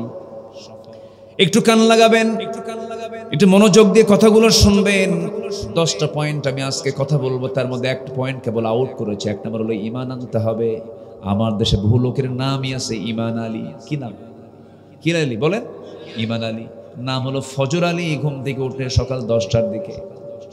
নাম হলো কি আছে এরকম আছে না? আছে না? নাম হলো মাগরিব আলী, মাগরিবে নামাজ নাই। নাম হলো শুক্র আলী, শুক্রবারও যায় না। নাম হলো বাদশা মিয়া, ভিক্ষা করে। কি করে? ভিক্ষা করে। নাম হলো খোকা মিয়া, বয়স হলো 80 বছর, এখনো খোকা মিয়া আছে। আমার বন্ধুগণ, নাম হলো আতর আলী, পকেটে গাজার গন্ধ আছে না? আছে। নাম হলো হিম্মত আলী, সাইকেলের চাকা বাস চলে শীত হয়ে পড়ে। নাম দিয়ে তো কাম হবে না, বংশ দিয়েও কাজ হবে না, বড় পীরের নাম নিয়ে কাম হবে না। কাম হওয়ার জন্য আপনার মধ্যে লাগবে হচ্ছে আমল। কি লাগবে বলেন? আমল লাগবে। আমলহীন ইমানের কোনো মূল্য নাই, আবার ইমানহীন আমলের কোনো মূল্য নাই। ইমানও লাগবে, আমলও লাগবে। আমার বন্ধুগণ, আমার বংশ দিয়ে যদি জান্নাত পাওয়া যেত, ইব্রাহিম আলাইহিস সালামের বাবা জান্নাত পেয়ে যেত, বংশ দিয়ে যদি জান্নাত পাওয়া যেত, ইসমাঈল আলাইহিস সালাম কি বলে, নূহ আলাইহিস সালামের ছেলে জান্নাত পেয়ে যেত, যদি বংশ দিয়ে যদি জান্নাত পাওয়া যেত, আবু তালেবও জান্নাত পেয়ে যেতেন। জান্নাত পাওয়ার শর্ত হলো বংশ নয়। জান্নাত পাওয়ার শর্ত তো বংশ কৌলিন্য নয়। জান্নাত পাওয়ার শর্ত হলো ঈমান থাকতে হবে, আমলটা থাকতে হবে।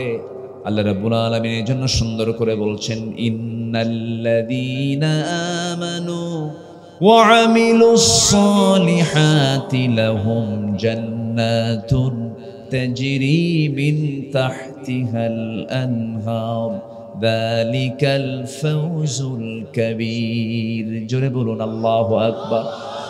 মহা সফলতা তোমার ভিতরে আসবে যদি তুমি ঈমান আনতে পারো, নেক আমল করতে পারো। নেক আমলগুলো কি কি একটু পরে আসতেছি, পয়েন্টগুলো একটু বলে নেই। নাম্বার 1 আমরা শিখে নিলাম। নাম্বার 2 এখন আসেন, পরিশুদ্ধিতা দরকার, পরিশুদ্ধতা দরকার, তাজকিয়াতুন নফস দরকার। ঈমান আছে, আমল আছে, কিন্তু নফসের শুদ্ধতা নাই, কাম হবে না।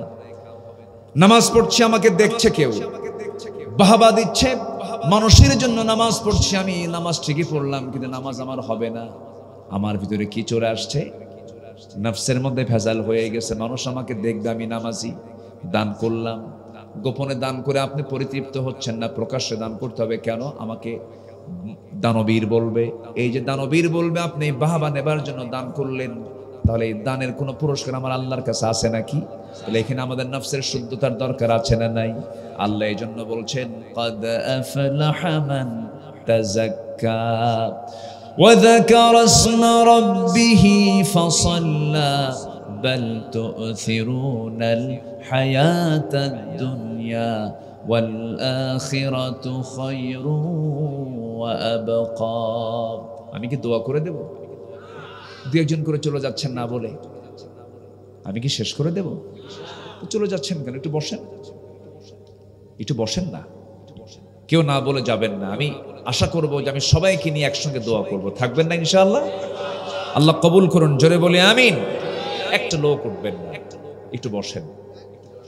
আমি তো মনে করি যে এই মুহূর্তে এই অঞ্চলের সবচেয়ে বরকতের জায়গা হলো এই মাহফিল। এর চেয়ে বরকতের জায়গার কোথাও আছে? এখানে থাকবেন, গুনাহ মাফ হবে, এরকম জায়গা পাবেন না তো। বসেন, কোরআনের বরকত আমরা বসে আছি, বলি আলহামদুলিল্লাহ। জোরে বলি আলহামদুলিল্লাহ। তাহলে আমাদের নফসের শুদ্ধতার দরকার আছে না নাই? একটা হাদিস আমাকে খুব কান্না করে, আমাকে খুব কাঁদায়, আমি কেঁদে ফেলি। একটা হাদিস যখন মনে করি আমার খুব অস্থির লাগে। সেই হাদিসটা হলো আমাদেরকে ইঙ্গিত করেই বলা হয়েছে, হাশরের ময়দানে বহু আলেমকে আল্লাহ রাব্বুল আলামিন উপর করে জাহান্নাম দিয়ে দিবেন, বহু মুজাহিদকে, বহু শহীদকে জাহান্নাম দিয়ে দিবেন, বহু জ্ঞানীকে জাহান্নাম দিয়ে দিবেন, বহু দানবীরকে জাহান্নাম দিয়ে দিবেন। সেই দিন দানবীর আল্লাহর সামনে দাঁড়াবে, আল্লাহ বলবেন, ও দানবীর, দান করছো নাকি? হ্যাঁ দান করছে। কার জন্য? তোমার জন্য না, বাহাবা নেবার জন্য। মানুষ তোমাকে দানবীর বলবে, তোমার নামের প্রশংসা করবে মানুষ, সেই নিয়তে তুমি দান করেছ।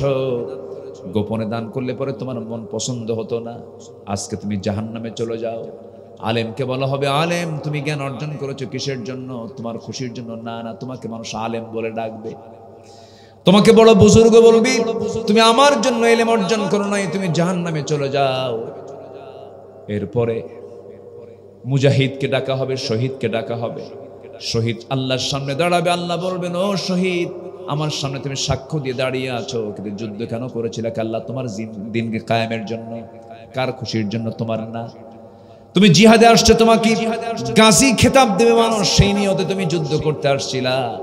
আজকে তোমাকে জাহান্নাম যেতে হবে। তাহলে দেখেন, শহীদ ধরা খেয়ে যাবে, আলেমরা ধরা খেয়ে যাবে, হাফিজরা ধরা খেয়ে যাবে, দানবীররা ধরা খেয়ে যাবে। একমাত্র একটা জায়গায় ধরা খাবে, সেটা হলো কিসের সমস্যা? বলেন বলেন, নফসের সমস্যা। কিসের সমস্যা বলেন? নফসের সমস্যা। তাহলে এটার সমস্যার সমাধান করার দরকার আছে না নাই? আসতে বলবেন না, আছে না নাই? আছে। একটা আয়াত সমাধান দিয়ে দিয়েছে, সবাই বলেন, কুল ইন্না সলাতি ওয়া নুসুকি ওয়া মাহইয়ায়া ওয়া মামাতি লিল্লাহি রাব্বিল আলামিন। নফস, রূহ, কলব। যদি আমরা তিনটা শব্দ পাচ্ছি, তিনটা শব্দের অর্থ কিন্তু ভিন্ন ভিন্ন, এবং এই তিনটা শব্দ আবার কিন্তু মূল কিন্তু একই ফাংশন, কিন্তু একটু ভিন্ন ভিন্ন শব্দ। নফস, রূহ, কলব। Legislative, administrative, federative. নফস হলো ইহকালীন চেতনা। নফস শুধু চায়, গাড়ি চাই, বাড়ি চাই, সম্পদ চাই, কিন্তু রূহ হলো কার নির্দেশে চলে? ইয়াসআলুনাকা আনির রূহ কুলির রূহু মিন আমরি রাব্বি। এই জন্য শয়তান কোন বান্দার কলবের মধ্যে ঢুকতে পারে না, কোন বান্দার কলবের ভিতরে ঢুকতে পারে না, কলবের মধ্যে শয়তান ঢুকতে পারে না, কলবের দরজায় যায়। আমরা একটা সূরা সবাই জানি, সবাই পড়ি, সবাই বলেন, কুল আউযু বিরাব্বিল ফালাক মিন শাররি মা খালাক ওয়া মিন শাররি গাসিকিন ইযা ওয়াকাব ওয়া মিন শাররিন নাফাসাতি ফিল উকাদ ওয়া মিন শাররি হাসিদিন ইযা হাসাদ। সবাই বলেন, কুল আউযু বিরাব্বিন নাস মালিকিন নাস ইলাহিন নাস মিন শাররিল ওয়াসওয়াসিল খান্নাস আল্লাযী ইওয়াসওয়িসু ফি কুলুবিন নাস। হুজুর ঠিক কইছে নাকি? কি হবে? ফি সুদুরিন নাস, কুলুবিন নাস, কিন্তু আল্লাহ বলেন নাই। কলবের দরজা হলো সদর। কলবের দরজা কি? সদর। কলবের উপরে সদর। এই সদরের কাছে এসে ফি সুদুরিন নাস, শয়তান এসে মানুষের সদরে এসে ধাক্কা মারে। আল্লাযী ইওয়াসওয়িসু ফি সুদুরিন নাস, মিনাল জিন্নাতি ওয়ান নাস, জিন এবং মানুষ জাতির ভিতর থেকে। আমার বন্ধুগণ, এই জন্য ওই কলব আল্লাহ রাব্বুল আলামিন আল্লাহ নিজেই চালান। এই জন্য আল্লাহর কাছে আমরা দোয়া করব, ইয়া মুকাল্লিবাল কুলুব সাব্বিত কলবি আলা দীনিক। আল্লাহর কাছে বলবো আমরা আমাদের দিলকে তোমার পথের সাবেত রাখো। জোরে বলি আমিন, আরো জোরে বলি আমিন। আল্লাহ সকল প্রকার রিয়া থেকে, প্রদর্শনী থেকে আল্লাহ পাক আমাদেরকে হেফাজত করুন। জোরে বলি আমিন। তাহলে এক নাম্বার হলো আমলওয়ালা ঈমান। এক নাম্বার কি বলেন? আমলওয়ালা ঈমান। নাম্বার 2 হলো তাসকিয়াতুন নফস, নফসের শুদ্ধতা। যা করব কার জন্য? যা করব কার জন্য? নামাজ, রোজা, হজ, যাকাত, দান সদকা, সকল কর্মকাণ্ড আল্লাহর জন্য। কবুল করবেন কে? আসতে হলো কবুল করবেন কে? আল্লাহ রাব্বুল আলামিন বলেন 3টা কাজ করবে তুমি। সূরাতুল আলার ভিতরে আসছে, ক্বাদ আফলাহা মান তাযাক্কা ওয়া যাকারা ইসমা রাব্বিহি ফাসাল্লা। নাম্বার 2 হলো তোমার রবের নামটা সুন্দর করে নিবা। আল্লাহ, সুবহানাল্লাহ, আলহামদুলিল্লাহ, আল্লাহু আকবার, সুন্দর করে নামটা নিবা। সবচেয়ে বেশি খুশি হন কে? আসতে বলবেন না, কে খুশি হন? দুনিয়ার বাপকে ডাকবেন আপনি, দুনিয়াতে মাকে ডাকবেন আপনি, একবারের জায়গায় দুবার ডাকবেন বিরক্ত, 3বার ডাকবেন মহাবিরক্ত। আপনি যতই প্রিয় হন না কেন, বারবার ডাকলে পরে মানুষ বিরক্ত হয়ে যায়। কিন্তু আমার আল্লাহকে বারবার ডাকলে পরে আমার আল্লাহ তার উল্টা বেশি খুশি হয়ে যান। জোরে কোন সুবহানাল্লাহ। ডাকবো কারে? কাঁদবো কার কাছে? দুনিয়ার কারো কাছে কাঁদবেন, আপনাকে মাইন্ড করে বসবে। স্বামী যদি বউয়ের কাছে কাঁদে, বউ বলবে তুমি কি পুরুষ কান্দো, কি ঠিক আছে না বলেন? বউ কাঁদবে স্বামীর কাছে, স্বামী বলবে মেয়েরা কান্দেই, মেয়েরা কান্দেই, মেয়েদের চোখের পানি এমনি চলে আসে। পুরুষের কাছে স্বামীর কাছে বউয়ের কান্না মূল্যহীন, স্ত্রীর কাছে স্বামীর কান্না মূল্যহীন, পৃথিবীর মানুষের কাছে পৃথিবীর মানুষের কান্না মূল্যহীন, কিন্তু আমার আল্লাহর কাছে বান্দার কান্না মহামূল্যবান। যেরকম সুবহানাল্লাহ। অতএব দুনিয়ার জন্য চোখের পানি ফেলে চোখের পানি নষ্ট করার দরকার নাই। চোখের পানি ফুরাবে একমাত্র কার সামনে? একটু জোরে বলেন, কার সামনে? দিনে রাতে কান্নাকাটি করার দরকার আছে না নাই? কান্নার শ্রেষ্ঠ জায়গা হলো সেজদা। কান্নার শ্রেষ্ঠ জায়গা কোথায়? সেজদা। চোখের পানি ফেলে ফেলে কাঁদবো। চোখের পানি যত ফেলবো আমি, জান্নাতটা তত নিকটে চলে আসবে। আপনি কি জানেন 7 সমুদ্রের পানি দিয়া জাহান্নাম নিভানো যাবে না। কিন্তু যদি কোনো বান্দা ওয়াল্লাযীনা ইয়াবিতুনা লিরাব্বিহিম সুজদান ওয়া কিয়ামা ওয়াল্লাযীনা ইয়াকুলুনা রাব্বানা ইসরিফ আন্না عذاب جهنم إن عذابها كان غراما إنها ساءت مستقرا ومقاما। জোরে বলুন আল্লাহু আকবার।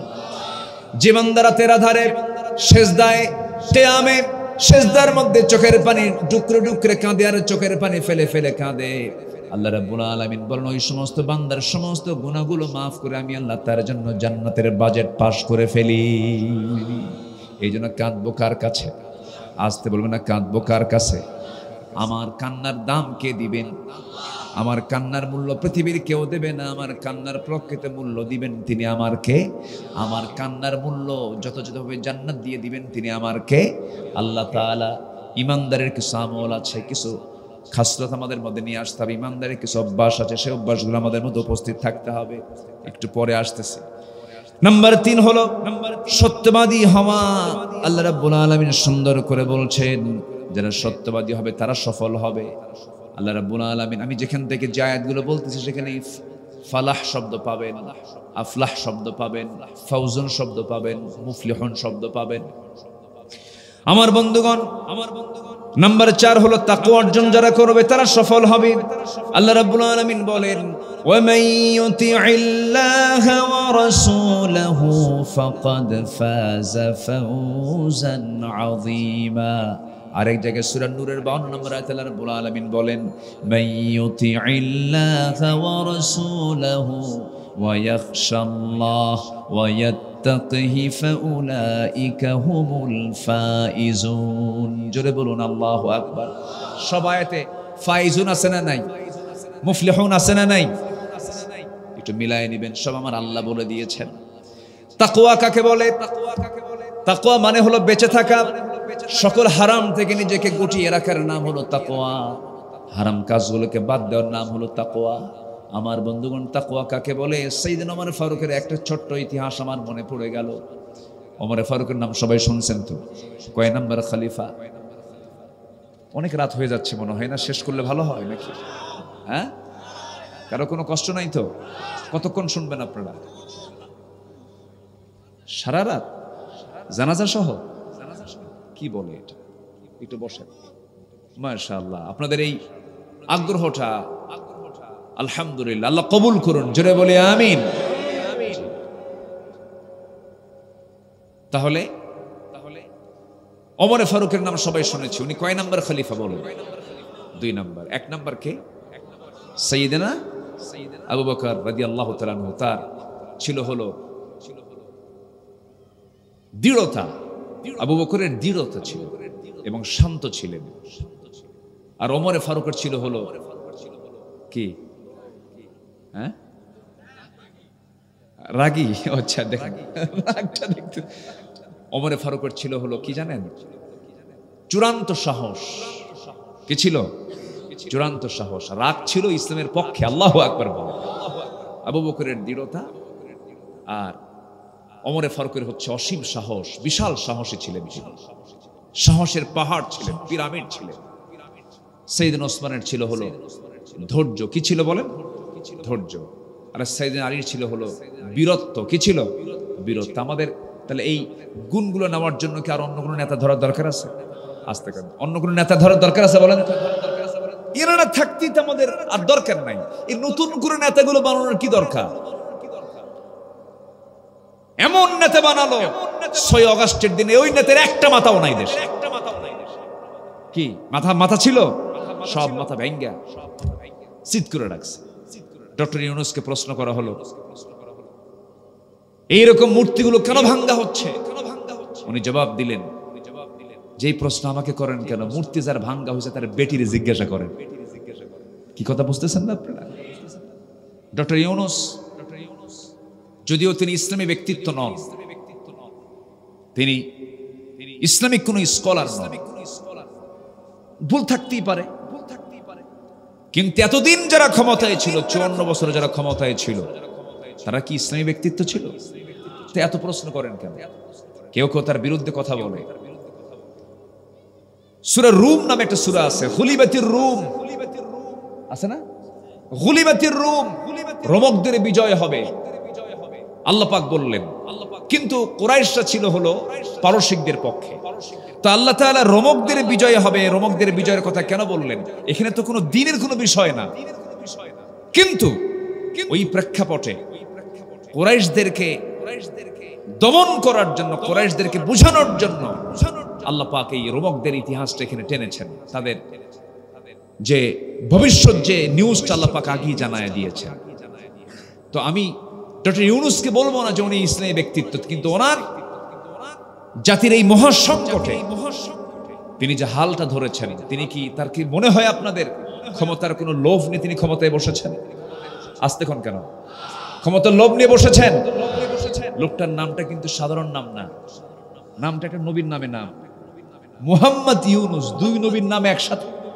কয় নবীর নাম 2 নবীর নাম একসাথে লোকটা ম্যাজিক লোকটার কথার মধ্যে একটা জাদু আছে চমক আছে ভালো করে কথা বলে ভদ্র মানুষ আমাদের দেশের রাজনীতির ভাষা দেখেন একদম রাস্তার ভাষার মতো মুখে যা আসে তাই বলে এই লোকটার ভাষার মধ্যে কিন্তু একটা মার্জিত ভাব আছে এত গালিগালাজ পারছে পদ্মা সেতুতে টুক করে ফেলে দেবে আরেকজনকে সুবনি খাওয়াবে এরকম কিছু কি তার মুখের মধ্যে পাইছেন আপনারা ভদ্র মানুষ এখন মাত্র তিনি ক্ষমতায় আসছেন আমি আমার জীবনে রমজান মাসে পেঁয়াজের দাম কোনোদিন আমি 25 টাকা 30 টাকা পাই নাই যেটা রমজান মাসে আপনারা পেয়েছেন এবছর পান নাই ভারত থেকে কোনো পেঁয়াজ আসে নাই সম্মানিত ভাইয়েরা মানুষ যখন বিপদে পড়ে সেই বিপদে কোন দোয়া পড়ে বলেন কোন দোয়া বলেন আমার দেশের যে বিশাল ক্রাইসিস, ওই ক্রাইসিস আসছিল কে আসছে বলেন? রাগ করলেন মনে হয়। উনি একজন অর্থনীতিবিদ, ওনাকে বলা হয় সুদখোর। কিছু হইলেই ওই গ্রুপটা সুদখোর তাকে বলে। আপনি কি সুদের বাইরে? এদেশের অর্থনীতির মূল চাকাই তো সুদ ভিত্তিক। তুমি যদি ইসলামকে কায়েম করতে, ইসলাম দিন কায়েমের যদি একজন কর্মী হয়ে যদি বলতে, এটা তোমার জন্য মানানসই হতো। তুমি সুদের উপরে দাঁড়িয়ে তুমি সুদখোর বলে গালি দাও কেন? মানে নিজে চোর, তুই তো মহাচোর। ও নিজেও কি? সম্মানিত ভাইয়েরা, এগিয়ে যাচ্ছে বাংলাদেশ। আমরা সব দেখে শেষ করেছি। আমরা একটাবার আমরা দেখতে চাই, কোরআনের বাংলাদেশ দেখতে চাই। সবাইকে দেখতে চান? সব দেখে শেষ করেছি আমরা। কেউ 9 বছর, কেউ 16 বছর, কেউ 25 বছর, সব শেষ করছে আমরা। আগামীবার দেখতে চাই, আগামীতে দেখতে চাই এই দেশের সবুজ ভূখণ্ডে কোরআনের আইন প্রতিষ্ঠা পেয়েছে। সবাইকে চান আপনারা? সবাইকে চান? চান কারা কারা? হাত উঁচু করে দেখান মুসলমান।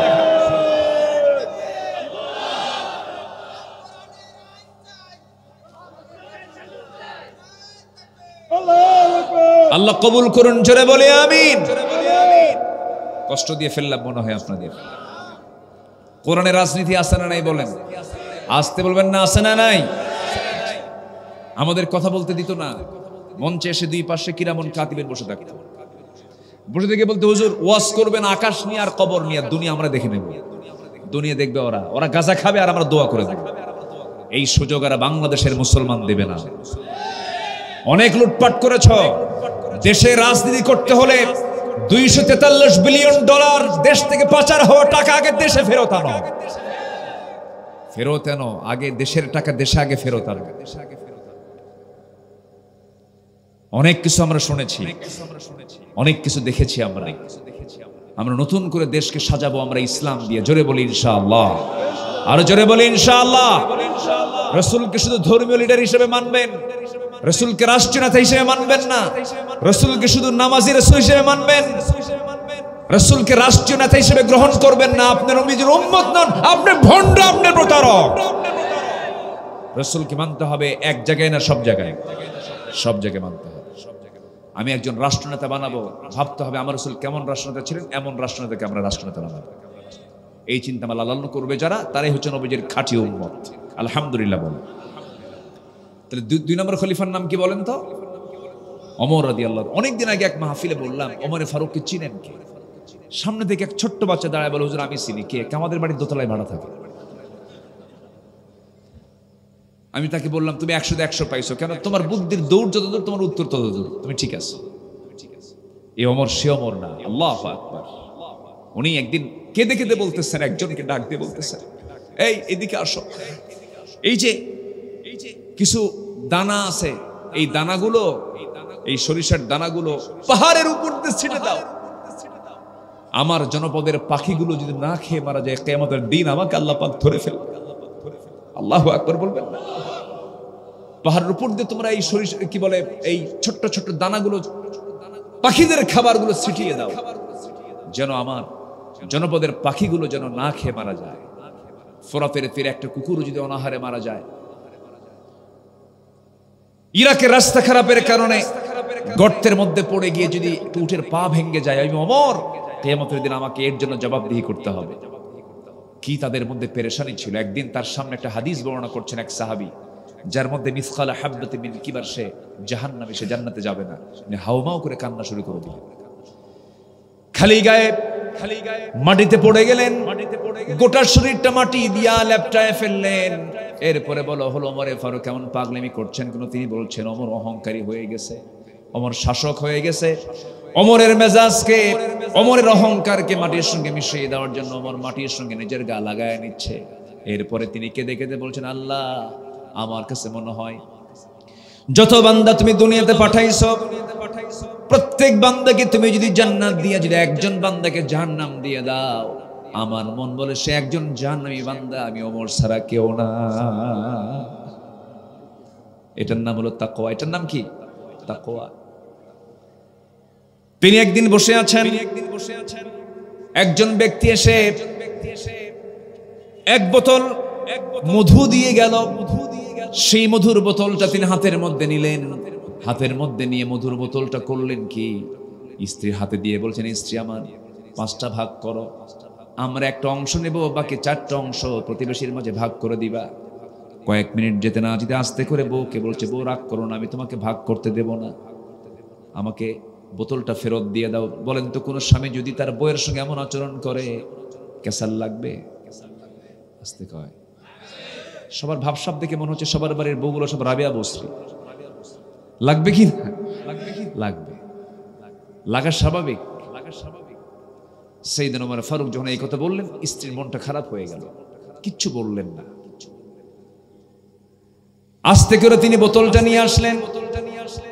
বোতল নিয়ে এসে আরেক প্রতিবেশীর সামনে এসে বলছেন, শোনো আমার প্রতিবেশী, এই যে বোতলটা দিয়ে গেলাম, সমান 5 ভাগে ভাগ তুমি করবে মধুগুলো, আমাকে 1 ভাগ দেবে। 1 ভাগ তিনি নিলেন। স্ত্রীর সামনে গিয়ে বলছেন, স্ত্রী আমার, আমি তোমাকে দারুণ মহব্বত করি, আমি তোমাকে বিশ্বাস করি, আমি রাষ্ট্র চালাই, তুমি আমার পরিবার চালাও। তুমি যদি পরিবার না চালাতে আমি রাষ্ট্র কাজ করতে পারতাম না।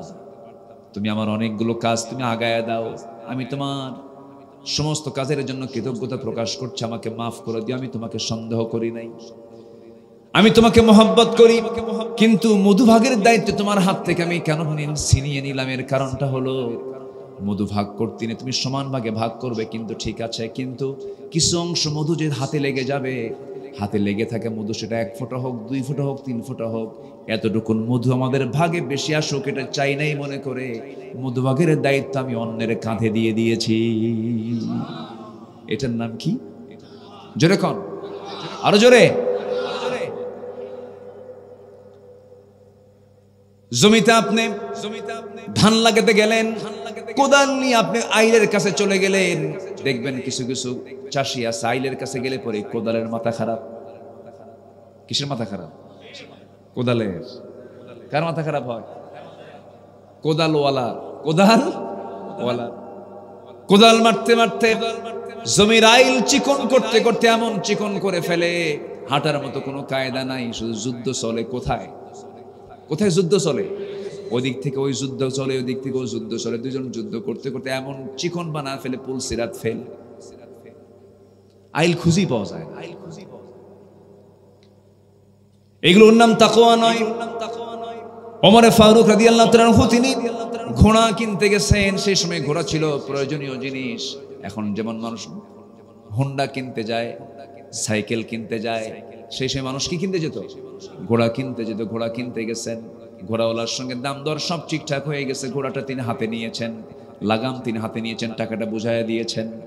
ঘোড়ার পিঠে চড়ে বাড়ি পর্যন্ত আসতে নিয়ে মাঝপথে ঘোড়ার 4টা পা অকেজো হয়ে পড়ে গেছে। অকেজো ঘোড়া নিয়ে ঘোড়া বিক্রেতার সামনে দাঁড়িয়ে চক্ষু লাল বানায় বলছেন, ফাইজলামি করো, আমার অসুস্থ ঘোড়া দিছো কেন? ঘোড়া নেবো না, টাকা দাও। ঘোড়াওয়ালা বলছে, আমিরুল মুমিনিন, আমি আপনাকে সুস্থ ঘোড়া দিয়েছি, কেন আমি নেবো না, টাকা ফেরত দাও, ঘোড়া নিয়ে নাও। কেন আমি দেবো না, না আমি ঘোড়া নেবো না। দুজন চরম দ্বন্দ্ব লেগেছে। এক পর্যায়ে ঘোড়া বিক্রেতা বলছে, আমিরুল মুমিনিন, এই বিচারের রায়টা আমরা দুজন মিলাতে পারবো না, চলুন আমরা আদালতে যাই। কোথায় যাই? কারে কয়? বলেন কারে কয়? আদালত কার নির্দেশে চলে? চিন্তা করেন। একজন বিচারপতি বিচার করবেন, বিচারপতির চিফ জাস্টিস, বিচারপতির বিচারপতি হচ্ছেন ওমর ফারুক রাদিয়াল্লাহু তাআলা আনহু। তার বিরুদ্ধে একজন সাধারণ ঘোড়া বিক্রেতা বলতে, চলো আমরা আদালতে চলে যাব। আদালত কত স্বাধীন ছিল, বিচার বিভাগ কত স্বাধীন ছিল, চলো যাই। চলে গেলেন। চলে যাওয়ার পরে বিচারপতি সাইয়েদনা ওমর ফারুককে দেখা মাত্রই আস্তে করে সম্মান করে দাঁড়ায় গিয়ে বলছেন, হুজুর আমিরুল মুমিনিন, আপনি এই জায়গায় কেন? তিনি বলছেন, ঠিক আছে, তোমার চেয়ারে তুমি বসো, প্রার্থী হয়ে আসছি, বিচার প্রার্থী হয়ে আসছি। এই যে ঘোড়াওয়ালা আমার বিরুদ্ধে বিচার দিছে, আমারটাও শোনো, ওরটাও শোনো। দুইজনের কথা শোনার পর সেই সময় তুমি রায় দিবা, আমাকে দেখে নয়। আনতাহকুমু বিল আদল, আনতাহকুমু বিল আদল, ইয়াদিলু হুয়া আকরাবু লিত্তাকওয়া, ইয়াদিলু হুয়া আকরাবু লিত্তাকওয়া। ইতিদাল, এটাই হলো সবচেয়ে বড় তাকওয়া। এরপরে তিনি বললেন তুমি বিচার করো। দুই পক্ষের কথা শোনার পরে কাজী সুরাই ইবনুল হারিস আল কিন্দি রাহমাতুল্লাহ আলাইহি তিনি বললেন, আমিরুল মুমিনিন দুঃখিত, আজকের এই বিচারের রায়টা আপনার বিরুদ্ধে চলে যাবে। কেন? বুঝায়া দাও, আপনি আমার সামনে সুন্দর করে কথা বলছেন, আপনি এই অবস্থায় সশরীরে সুস্থ অবস্থায় বাড়ি ফিরবেন, তার কি কোনো গ্যারান্টি আছে নাকি? না, ঘোড়া তো একটা প্রাণী, অসুস্থ হতেই পারে। লেনদেন হয়ে গেছে, সবকিছু চুক্তি কমপ্লিট হয়ে গেছে, টাকা দিয়েছেন, জিনিস বুঝে নিয়েছেন, প্রাণী বুঝে নিয়েছেন, আপনার মালিকানা আসার পরে ঘোড়া অসুস্থ হয়ে গেছে, এটা আপনার লস। কিচ্ছু বললেন না, মাথা নিচু করে আস্তে করে বের হয়ে চলে আসলেন। পরের দিন মাজলিসে শুরার বৈঠকে তিনি সিদ্ধান্ত জানায়া দিলেন, একজন বিচারপতি আছে, আঞ্চলিক বিচারপতি, কত বড় সাহস তার, কি তাকওয়া তার। আমি ওমর আমার দিকে তাকায়া বিচার করলো না, সে আল্লাহর দিকে তাকায়া বিচার করলো। ওকে নরমাল জাস্টিস না বানায়া তাকে সেন্ট্রাল জাস্টিস বানায়া দিলাম। আল্লাহু আকবার বলেন। এটার নাম কি? তাকওয়া। এই গুণগুলো আনতে হবে আমাদের মাঝে। এই সমস্ত গুণগুলো আনলে পরে আল্লাহ রাব্বুল আলামিন বলছেন তুমি সফল হয়ে যাবে। সফলতার কাজগুলো এগুলো। নাম্বার 5 হলো ধৈর্যশীল হব। আল্লাহ রাব্বুল আলামিন বলছেন ইন্নী জাযাইতুহুমুল ইয়াওমা বিমা সাবারু আন্নাহুম হুমুল ফাইজুন। জোরে বলুন আল্লাহু আকবার। নাম্বার 6 হলো আল্লাহ এবং রাসূলের আনুগত্য যারা করবে তারা সফল হবে। ওয়া মাইয়ুতিইল্লাহা ওয়া রাসূলাহু ফাকাদ ফাযা ফাওজান আযীমা। আনুগত্য হবে 1 নাম্বার কার? নাম্বার 2 হচ্ছে মুহাম্মদ সাল্লাল্লাহু আলাইহি ওয়াসাল্লামের। এক জায়গায় না সব জায়গায়, আসতে বলবেন না, এক জায়গায় না সব জায়গায়। নামাজের মধ্যে ইমাম সাহেব সূরা ফাতিহা না বলে যদি কুল হু দিয়ে শুরু করে নামাজ পড়বেন নাকি? এটা যেমন অপরাধ, আপনি নামাজ পড়বেন না। কিন্তু সমাজে যদি আল্লাহর আইন বাদ দিয়ে যদি দুনিয়ার আইনটা কেউ চালায়, তখন আপনি মানবেন নাকি? প্রতিবাদ করার দরকার আছে না নাই? আমরা তো চুপ থাকি, এটা তো চুপ থাকা যাবে না, আমাদেরকে কাজ করতে হবে। নাম্বার 7 হলো সৎ কাজের আদেশ দেওয়া, সৎ কাজের বাধা দেওয়া। এই কাজ যারা করবে তারা সফল হয়ে যাবে। ওয়ালতাকুম মিনকুম উম্মাতুন ইয়াদউনা ইলাল খায়রি ওয়া ইয়া'মুরুনা বিল মা'রুফি ওয়া ইয়ানহাউনা আনিল মুনকার ওয়া উলাইকা হুমুল ফাইজুন। জোরে বলুন আল্লাহু আকবার। নাম্বার 8 হলো তওবা করা। কি করা বলেন? তওবা করা। তুবু ইলাল্লাহি জামিআন আইয়ুহাল মুমিনুনা লাআল্লাকুম তুফলিহুন। জোরে বলুন আল্লাহু আকবার। সূরা নূর আয়াত নাম্বার 31 আল্লাহ বলছেন তওবা করো তোমরা সফল হবে। কি হবে? সফল হবে। নাম্বার 9 হলো ওই সমস্ত বান্দাগুলো সফল যাদের মধ্যে 7টা গুণ থাকবে। কয়টা গুণ বলেন? 7টা গুণ থাকবে। মহান রব্বুল আলামিন সুন্দর করে বলছেন, ঠোঁট মিলা সবাই বলুন ক্বাদ আফলাহাল মুমিনুন আল্লাযীনা হুম ফি সালাতিহিম খাশিউন। জোরে বলুন আল্লাহু আকবার। আমরা কাফিরদের গুণগুলো না নিয়ে, মুনাফিকদের গুণগুলো না নিয়ে আমরা মুমিনদের গুণ নেব। কাফিরুন সূরা আছে না নাই? কাফের হওয়ার জন্য নাকি? মুনাফিকুন সূরা আছে না নাই? মুনাফিক হওয়ার জন্য নাকি? সেই কাফেরের গুণ যেন না থাকে, মুনাফিকের বদগুণ যেন না থাকে। আল্লাহ রাব্বুল আলামিন কাফেরকে চেনার জন্য কাফিরুন দিয়েছেন, মুনাফিককে চেনার জন্য মুনাফিকুন দিয়েছেন, আর ইমানদারকে চেনার জন্য আল্লাহ পাক মুমিনুন দিয়েছেন। জোরে কোন সুবহানাল্লাহ। ভাইজান, এই যে ভাই বসে, আমরা দোয়া করে দেব। আর না উঠি, একটু বসেন। আমরা অনেক কষ্ট হচ্ছে আপনাদের, আমি জানি। একে তো গরম, একটু গরম পড়ছে, গরমও লাগতেছে। কষ্ট না? একটু কষ্ট হচ্ছে না? চালাবো আলোচনা চালাবো। কারো কোনো আপত্তি নাই তো? জোরে বলি ইনশাআল্লাহ। আর একটু সময় লাগবে, এরপরে আমরা শেষের দিকে আস্তে আস্তে চলে যাব। আজকের মাহফিলটাকে বাস্তব করার জন্য অনেকেই সহযোগিতা করেছেন। বিশেষ করে আমি তার নামটা নিতে পারিনি, আমাদের হারুনুর রশিদ আকন ভাই। উনি কোথায়? বাহিরে গেছে। আলহামদুলিল্লাহ, অনেক মেহনত করেছেন। শাহাদত হোসেন খলিফা নৈয়ারি অনেক মেহনত করেছেন। তাদের আল্লাহ সকল খেদমতকে তুমি আল্লাহ কবুল করো। জোরে বলি আল্লাহুম্মা আমিন। এই মাহফিল প্রত্যেক বছর হোক, সবাই চান না? সবাই চান তো ইনশাআল্লাহ? এই মাহফিল প্রত্যেক বছর হবে, জোরে বলি ইনশাআল্লাহ। সবাইকে নিয়ে আমরা করব। পীরপন্থী, ডানপন্থী, যে পন্থী হোক না কেন, মুসলমান কিনা, মাহফিলের ক্ষেত্রে আমরা সব এক হয়ে যাব, জোরে বলি ইনশাআল্লাহ। আর জোরে বলি ইনশাআল্লাহ। সম্মানিত ভাইয়েরা, হ্যাঁ, আল্লাহ, আমি আসবো আবার? উনি আসতে বলে, আসবো? আসবো? আসতে হবে? দেখা যাক ইনশাআল্লাহ। আল্লাহ কবুল করুন, আল্লাহ কবুল করুন। জি, শুধু কিন্তু ঝাল খাবো না, মিষ্টিও খাবো। ঝালকাঠিতে শুধু ঝাল খাওয়া যাবে না, ঝাল, মিষ্টি, টক সবই লাগে। সব স্বাদ কে দিয়েছেন? এই স্বাদটা কোথায় পাই আমরা? বলেন কোথায় পাই? জিহবাই পাই। জিহবা কে দিয়েছেন? আচ্ছা, জিহবাটা কি আমাদের শুকনা না ভেজা? কি দিয়া? লালা। লালাটার স্বাদ কি বলেন? লালার কেমন স্বাদ? কেমন বলেন? কোন স্বাদ আছে? লালার কোনো গন্ধ আছে? গন্ধ নেই। যদি গন্ধ থাকতো, লালা যদি একটু মিষ্টি হতো, পৃথিবীর কোন খাবারের স্বাদ পেতাম না। আল্লাহু আকবার বলেন। আল্লাহু আকবার। দেখেন কোনটা? একই দেহ, মুখের ভিতরে যে লালা, এর কোনো স্বাদ নাই, এর মধ্যে কি নাই, কিন্তু স্বাদের মেশিন কার মধ্যে? ওই লালার ভিতরে। জোরে কোন সুবহানাল্লাহ। আচ্ছা, কানের মধ্যে হাত দিলে পরে ময়লা বের হয় না? ইয়ার ওয়াক্স, এটাকে ইয়ার ওয়াক্স বলে। এটা কি মিষ্টি, ঝাল না তিতা? এটা তো মুখে নেন নাই হয়তো কেউ। আচ্ছা, মুখে তো নেওয়া সম্ভব না, কিন্তু এটার মধ্যে কোনো স্বাদ, এটা তিতা। এটা কি বলেন তো?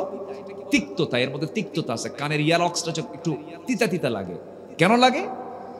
কানের মতো মূল্যবান এই সম্পদ, এই মেশিন যদি নষ্ট হয়ে যায়, রাতের আধারে শুয়ে পড়েছেন, যদি মিষ্টি হতো, ওটা যত মিষ্টি, সে জায়গায় কি আসে?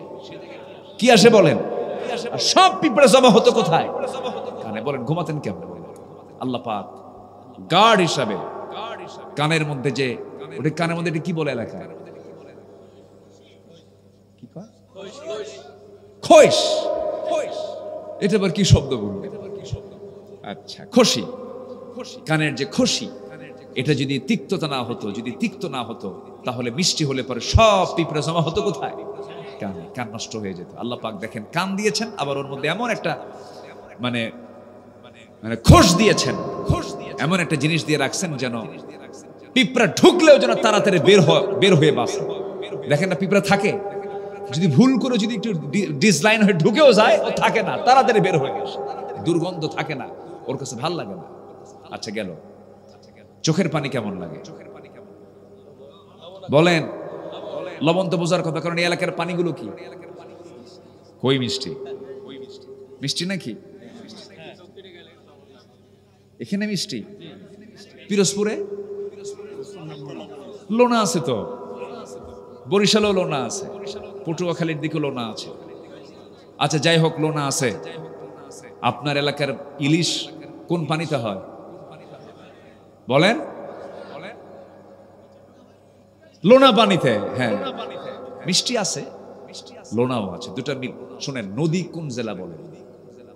বলেন বেশি নদী কোথায় আছে? কি জানে কয়? ধান নদী, খাল, এই তিনে বরিশাল। সব নদী আছে, মিঠা নদী আছে, খরস্রোতা আছে, জোয়ার আছে, ভাটা আছে, এই মিলেই তো বরিশাল। বলি আলহামদুলিল্লাহ। লোনা। তাহলে চোখের পানি কি বলেন তো?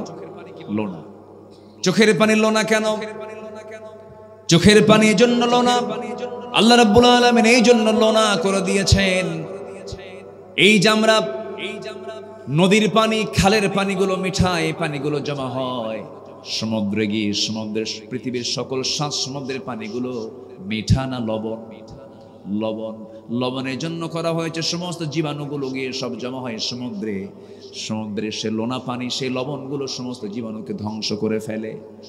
আপনার শরীরে, মুখে টনসিল হয়েছে, টনসিলটা ফুলে গেছে, ডাক্তারে বলে দেয় লবণ পানি দিয়ে একটু গার্গিল করবেন, জীবাণু নষ্ট হয়ে যাবে, জীবাণু মরে যাবে। লবণ থাকে যেখানে, সেখানে জীবাণু বসবাস করতে পারে না। আল্লাহ রাব্বুল আলামিন আপনার চোখের মধ্যে পানিটা আল্লাহ পাক লবণ করে দিয়েছেন, স্থায়ী মলম আকারে দিয়ে দিয়েছেন। আবার সকালবেলা পিচ্ছিল পদার্থ বের হয়, এটাও আপনার জন্য মলম। আল্লাহ শুধু চোখ বানায় দেন নাই, দেখেন একই দেহ, এই চোখের পেছনে এক্সট্রা করে মেশিন আছে, সেই মেশিন দিয়ে লবণ পানি বের করে মলম দিয়ে আল্লাহ পাক চোখটাকে ভালো রেখে দেন। তাহলে চোখের পানি লোনা, চোখের পানি কি লোনা। কানের ইয়ার অক্সর তিতাব, আবার মুখের যে জিহবা আছে, জিহবার চতুর্পাশে যে লালাগুলো পড়ে, সেই লালার মধ্যে কোনো স্বাদ নাই। এর যদি মিষ্টি হতো, পৃথিবীর সমস্ত খাবারগুলো তিতা লাগতো, খাবারে কোনো স্বাদ পেতেন না। খাবার জিহ্বায় লাগার সঙ্গে সঙ্গে এটা পোয়া মাছ, পোয়া মাছ আছে না এখানে, এটা সরিষার ভর্তা, এটা আলু ভর্তা, এটা বেগুন ভর্তা, এটা লোট্টা ফিশ, এটা পুঁটি মাছ, এটা ইচা মাছ। এই যে হাজারো স্বাদ আল্লাহ রাব্বুল আলামিন একটা মেশিনের মধ্যে দিয়েছেন, জিহ্বার মধ্যে দিয়েছেন। আর এই জিহ্বাটাকে ভিজিয়ে রেখেছেন স্বাদহীন পানি দিয়া, স্বাদহীন লালা দিয়ে। যেরকম সুবহানাল্লাহ। আল্লাহ রাব্বুল আলামিন এত সুন্দর করে নিপুণ সৃষ্টিকারী তিনি, আমাকে আপনাকে কত সুন্দর করে বানিয়ে দিয়েছেন। মাথা থেকে পা পর্যন্ত একটু তাকায় দেখেন কি সুন্দর করে বানানো হয়েছে। মাথার চুল আল্লাহ পাক কত সুন্দর করে দিয়ে দিয়েছেন। এরপরে মাথার চুল থেকে পার গোড়ালি পর্যন্ত প্রত্যেকটা অঙ্গ প্রত্যঙ্গের নিয়ামত কার? আসতে বলবেন না কার? আল্লাহর হাতের জায়গায় হাত দিয়েছেন, কানের জায়গায় কান দিয়েছেন, নাকের জায়গায় নাক দিয়েছেন, মুখের জায়গায় মুখ দিয়েছেন, কপালের জায়গায় কপাল দিয়েছেন। যে জায়গায় চুল দরকার সেখানে চুল দিয়েছেন, যেখানে চুল দরকার নেই সেখানে চুল দেন নাই। একই চামড়ার ভিতরে এক একটা চামড়ার এক একটা কাজ। মুখের চামড়ার ঠান্ডার পরিমাণ কম, বুকের চামড়ার ঠান্ডার পরিমাণ বেশি। একই চামড়া, বিভিন্ন চামড়া বিভিন্ন রকম আল্লাহ রাব্বুল আলামিন বিভিন্ন ধরন দিয়ে দিয়েছেন। এগুলো সব যিনি করে দিয়েছেন তিনি আমার। জোরে বলুন, চিল্লা বলুন, কে? অতএব শুকরিয়া আদায় করব কার? আল্লাহ পাকের। এবং স্বতন্ত্র করে বানিয়েছেন। আমার ভাইয়ের হাত, মুরব্বির হাত, আমার হাত কোনোদিন মিলবে না ওনার। এমন কি গোটা দেহ তো আছেই, নখের যে অগ্রভাগ, এই যে পাঁচটা আঙ্গুল, পাঁচটা আঙ্গুলের যে অগ্রভাগ, বালা কাবিরিন আলা আন নুসাউইয়া বানানা। আল্লাহ বলছেন আমি তোমার এমন রব, যে রব নখের অগ্রভাগের হাফ ইঞ্চি জায়গাও একটার সঙ্গে আরেকটা মিল রাখি নাই। যেরকম সুবহানাল্লাহ। মিল থাকলে রেজিস্ট্রি অফিস কি চলতো নাকি? রেজিস্ট্রি অফিস চলতো? কোন ইমিগ্রেশন চলতো নাকি? হজে ইমিগ্রেশন পার হওয়া লাগে, ফিঙ্গারপ্রিন্ট নিয়ে নেয়, আই প্রিন্ট নিয়ে নেয়। চোখের সঙ্গে কারো মিল নাই, চোখের প্রিন্ট আছে, আঙ্গুলের প্রিন্ট আছে, জিহ্বার প্রিন্ট মিল নাই, চামড়ার প্রিন্ট মিল নাই। আপনার চামড়ার বাকল এখান থেকে উঠে গেছে, রোড অ্যাক্সিডেন্ট করেছেন, এই চামড়াটা নাই। ডাক্তাররা সার্জারি করে এই চামড়া, এটাকে সুন্দর করার জন্য এটা দেখা যায় নিতম্বের চামড়া অথবা ভিতরের কোনো সাইডের চামড়া নিয়ে আসে, সেখান থেকে কেটে এখানে লাগায় দেয়। গরুর চামড়া দিলে হবে নাকি? বাবার চামড়া ছেলেকে দিলে হবে নাকি? ছেলের চামড়া বাবাকে দিলে হবে নাকি? হবে না। আপনার চামড়া এক্সট্রা করে আল্লাহ রাব্বুল আলামিন কিছু জায়গায় গোশত বাড়ায় দিয়ে সেখান থেকে কেটে নিয়ে তুমি এই জায়গায় লাগায় নাও। আল্লাহু আকবার। হার্ট স্ট্রোক হয়েছে আপনার, অপারেশন করা দরকার, এক্সট্রা রগ দরকার, বাইপাস সার্জারি করতে হবে। বাইপাসের জন্য এক্সট্রা করে রগ লাগবে। সেই রগ গরুর রগ নাকি? ছাগলের রগ নাকি? বাবা দিয়ে ছেলে নাকি? না।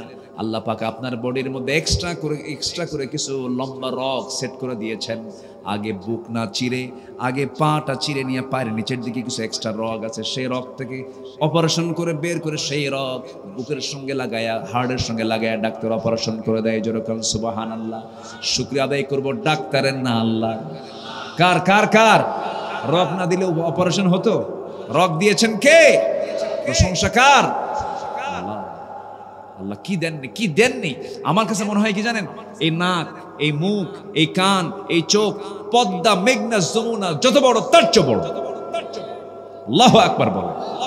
এরপরও বান্দাকে আল্লাহ আমারে দেখি না, আল্লাহ আমারে দেখেন। আল্লাহ সব দিয়ে দিয়েছেন। এখন আমাদের কাজ হচ্ছে আমরা হুকুমটা মানবো কার? যে হুকুমটা মানবো কার? এক জায়গায় না সব জায়গায়? নামাজ পড়বো কয় ওয়াক্ত? নামাজ পড়বো কয় ওয়াক্ত? কারা কারা পড়বেন একটু হাত তুলে দেখেন দেখি। 5 ওয়াক্ত নামাজ পড়বেন কারা? জোরে বলি ইয়া আল্লাহ, আমাদেরকে 5 ওয়াক্ত সালাত আদায় করার তৌফিক তুমি আল্লাহ দিয়া দাও। জোরে বলি আমিন। আরো জোরে আমিন। হাত নামান। আমরা যখন পৃথিবীতে আসি না আমরা কার পেটে ছিলাম? বলেন কার পেটে? খাওয়াইছে কে? মা। খাওয়াইছে কে? পায়খানা করছি, পেশাব করছি, কিছুই লাগে না। মার পেটে পেশাবও নাই, পায়খানাও নাই, সব মেইনটেইন করে দিয়েছেন তিনি আমার কে? দুনিয়াতে সে পেশাব আর পায়খানা, দুনিয়াতে সে কি পেশাব আর পায়খানা। জান্নাতে পেশাবও নাই, পায়খানা নাই, মার পেটের মতো। জান্নাতের মধ্যে কোনো পেশাব পায়খানা হবে না। সুবহানাল্লাহ, আল্লাহু আকবার বলেন। সেই মার পেটে হচ্ছে তিনটা অন্ধকার। মার পেটে কয়টা অন্ধকার বলেন? তিনটা অন্ধকার। এই তিনটা অন্ধকার আমাকে রেখেছেন তিনি কে? এটা বিজ্ঞান বলতেছে আজকে যে মার পেটের মধ্যে তিনটা অন্ধকার। আল্লাহ রাব্বুল আলামিন আজ থেকে ১৫০০ বছর আগে বক্তব্য আগিয়ে দিয়ে দিয়েছেন। আল্লাহ রাব্বুল আলামিন বলেন, ইয়াখলুকুকুম মিন বুতুনি উম্মাহাতিকুম খালকাম মিন বা'দি খালকিন ফি যুলুমাতিন সালাস যালিকুমুল্লাহু রাব্বুকুম লাহুল মুলক লা ইলাহা ইল্লা হু ফাআন্না তুসরাফুন। জোরে বলুন আল্লাহু আকবার, আরো জোরে আল্লাহু আকবার। তিনি তোমাদের সৃষ্টি করেন তোমাদের মাতৃগর্ভে, এক সৃষ্টির পর আর এক সৃষ্টি, ত্রিবিধ অন্ধকার। তিনটা অন্ধকার। কয়টা অন্ধকার বলেন? তিনটা অন্ধকারে তিনি আল্লাহ, তিনি তোমার প্রভু, যিনি তোমাকে ত্রিবিধ অন্ধকারে বানিয়েছেন। এটাকে আজকে বিজ্ঞান গবেষণা করে বলতেছে প্রথম অন্ধকার হলো পেটের দেয়াল, পেটের দেয়াল, অ্যাবনোমিনাল ওয়াল। নাম্বার 2 হলো, দ্বিতীয় অন্ধকার হলো গর্ভাশয়ের দেওয়াল। গর্ভাশয়ের দেওয়াল অভ্যন্তরীণ স্তর, যেখানে ভ্রূণ অবস্থান করে এবং সুরক্ষিত থাকে। নাম্বার 3 হলো অ্যামনিওটিক মেমব্রান। অ্যামনিওটিক মেমব্রান পাতলা স্তর, যা ভ্রূণকে ঘিরে থাকে, অ্যামনিওটিক ফ্লুইড দিয়ে সুরক্ষা দিয়ে দেয়। আল্লাহ আজকে থেকে ১৫০০ বছর আগে ত্রিবিধ অন্ধকারের কথা বলেছেন। আজকে বিজ্ঞান বলতেছে আল্লাহ পাক প্রত্যেক সন্তানকে তিনটা অন্ধকারের মধ্যে রেখে দিয়েছেন। জোরে বলেন সুবহানাল্লাহ। সব অবদানগুলো কার? আল্লাহ। অতএব আমরা সব ভুলে যেতে পারি, কিন্তু আল্লাহকে ভোলা যাবে? আজ ভোলা যাবে? নাম্বার 2 হলো মুমিনরা সফল হবে। নাম্বার 2, তার মধ্যে গুণ থাকতে হবে। কথা বেশি না কাজ বেশি? বলেন কথা বেশি না কাজ বেশি? ইমানদার কাজ বেশি করবে না কথা বেশি বলবে? কাজ বেশি করবে। আনিল লাযবি মুআরিদুন, বাজে কোনো কথা আমরা বলবো না। নাম্বার 3 হলো যাকাত নিজে আদায় করে ফেলবো। নাম্বার 4 হলো ফুরুজিহিম হাফিজুন, লজ্জাস্থানের হেফাজত করব আমরা। নাম্বার 5 হলো ওয়াদা যারা ঠিক রাখবে, ওয়াল্লাযীনা হুম লিআমানাতিহিম ওয়া আহদিহিম রাউন, আমানত যারা ঠিক রাখবে। নাম্বার 6 হলো যারা ওয়াদা ঠিক রাখবে। নাম্বার 7 হলো যারা নামাজের যত্নশীল হবে। এই সমস্ত বান্দাকে আমি আল্লাহ জান্নাতুল ফিরদাউসের ওয়ারিস বানায় দেব। জোরে কোন সুবহানাল্লাহ। আল্লাহ এই সফলতার কাজগুলো সবার জীবনে বাস্তবায়ন করার তৌফিক দান করুন। জোরে বলি আল্লাহুম্মা আমিন। সকল প্রকার হারাম কাজ থেকে আমাদেরকে দূরে রাখুন। সকল নৈতিকতা বিবর্জিত কাজগুলোকে আল্লাহ পাক পরিহার করার তৌফিক দান করুন। সম্মানিত উপস্থিতি, সবার পরিবারকে আল্লাহ পাক ইসলামী ধাঁচে পরিবারগুলো সাজানোর তৌফিক দান করুন। প্রত্যেক মা বোনকে পর্দায় থাকার তৌফিক দান করুন। কমপ্লিট পর্দা, যে পর্দায় জান্নাত আছে, এই পর্দা পালন করার তৌফিক দান করুন। বোরকা পরে কিন্তু খালাতো ভাইয়ের সঙ্গে দেখা করে, বোরকা পরে কিন্তু চাচাতো ভাইয়ের সঙ্গে দেখা করে, বোরকা পরে কিন্তু দুলা ভাই একেবারে পাগলা হয়ে যায়, আছে না নাই? এটার নাম পর্দা? এটার নাম পর্দা নয়। বেড়া ক্ষেত খায়। কি ক্ষেত খায় বলেন? বেড়া ক্ষেত খায়। দুলা ভাই কি বিপদ না নিরাপদ? আসতে কয়। দুলা ভাই বিপদ না নিরাপদ? দেবর বিপদ না নিরাপদ? বিপদ। দেবর আল হাম ওয়াল মাউত, দেবর হচ্ছে মৃত্যু তুল্য। দুলা ভাই এগুলো দেখা করা যাবে না। দুলা ভাই দুষ্ট। শালিকে বলে হুন্ডায় ওঠ। শালি এখন চিন্তা করে হুন্ডায় না উঠলে দুলা ভাই মন খারাপ করবে, হুন্ডায় ওঠে। আবার একটু লজ্জা পায় যে দুলা ভাই মানুষ গায়ের সঙ্গে গা লাগলে কেমন হয়, কিন্তু দুলা ভাই সামনে যেমন ব্রেক মারে, এক ব্রেকে গ্যাপ পূরণ। নাউজুবিল্লাহ বলবেন না। এই সমস্ত পরিবেশ তৈরি করার কোনো সুযোগ দেওয়া যাবে না। এক্ষেত্রে বাপ মারদের অবশ্যই সতর্ক থাকার দরকার আছে না নাই? খালি খালাম্মার বাসায় এসে খালি খালাম্মা আসসালামু আলাইকুম, খালাম্মা আসসালামু আলাইকুম, খালি ঘন ঘন সালাম দেয়। ঘন ঘন সালাম দেওয়ার কারণ কি জানেন? খালাতো বোন একটা আছে, খালাকে একটু খেয়াল রাখতে হবে যে এইখানে সালাম ঘন দেওয়ার কারণটা কি। এগুলো মাথায় রেখে আমরা পর্দার পরিবেশ যেন পরিবারের থাকে, এই দিকে আমরা খেয়াল করার চেষ্টা করব। জোরে বলি ইনশাআল্লাহ। আল্লাহ কবুল করুন, আল্লাহ বোঝার তৌফিক দান করুন, সবার পরিবারকে কোরআনের রঙে রঙিন হওয়ার তৌফিক দান করুন। ফজর থেকে ওঠার সময় যেন পরিবার থেকে কোরআনের আওয়াজ ভেসে আসে, সবার মুখ থেকে যেন তেলাওয়াত বের হয়ে আসে, সবার ঘরে ঘরে যেন আল্লাহর কালামের জিকির হয়, প্রত্যেকটা নামাজে যেন হাইয়া আলাস সালাহ শোনার সঙ্গে সঙ্গে সবাই যেন নামাজে দাঁড়িয়ে যায়, এমন পরিবার সবাই গড়ার তৌফিক আল্লাহ পাক দান করুন।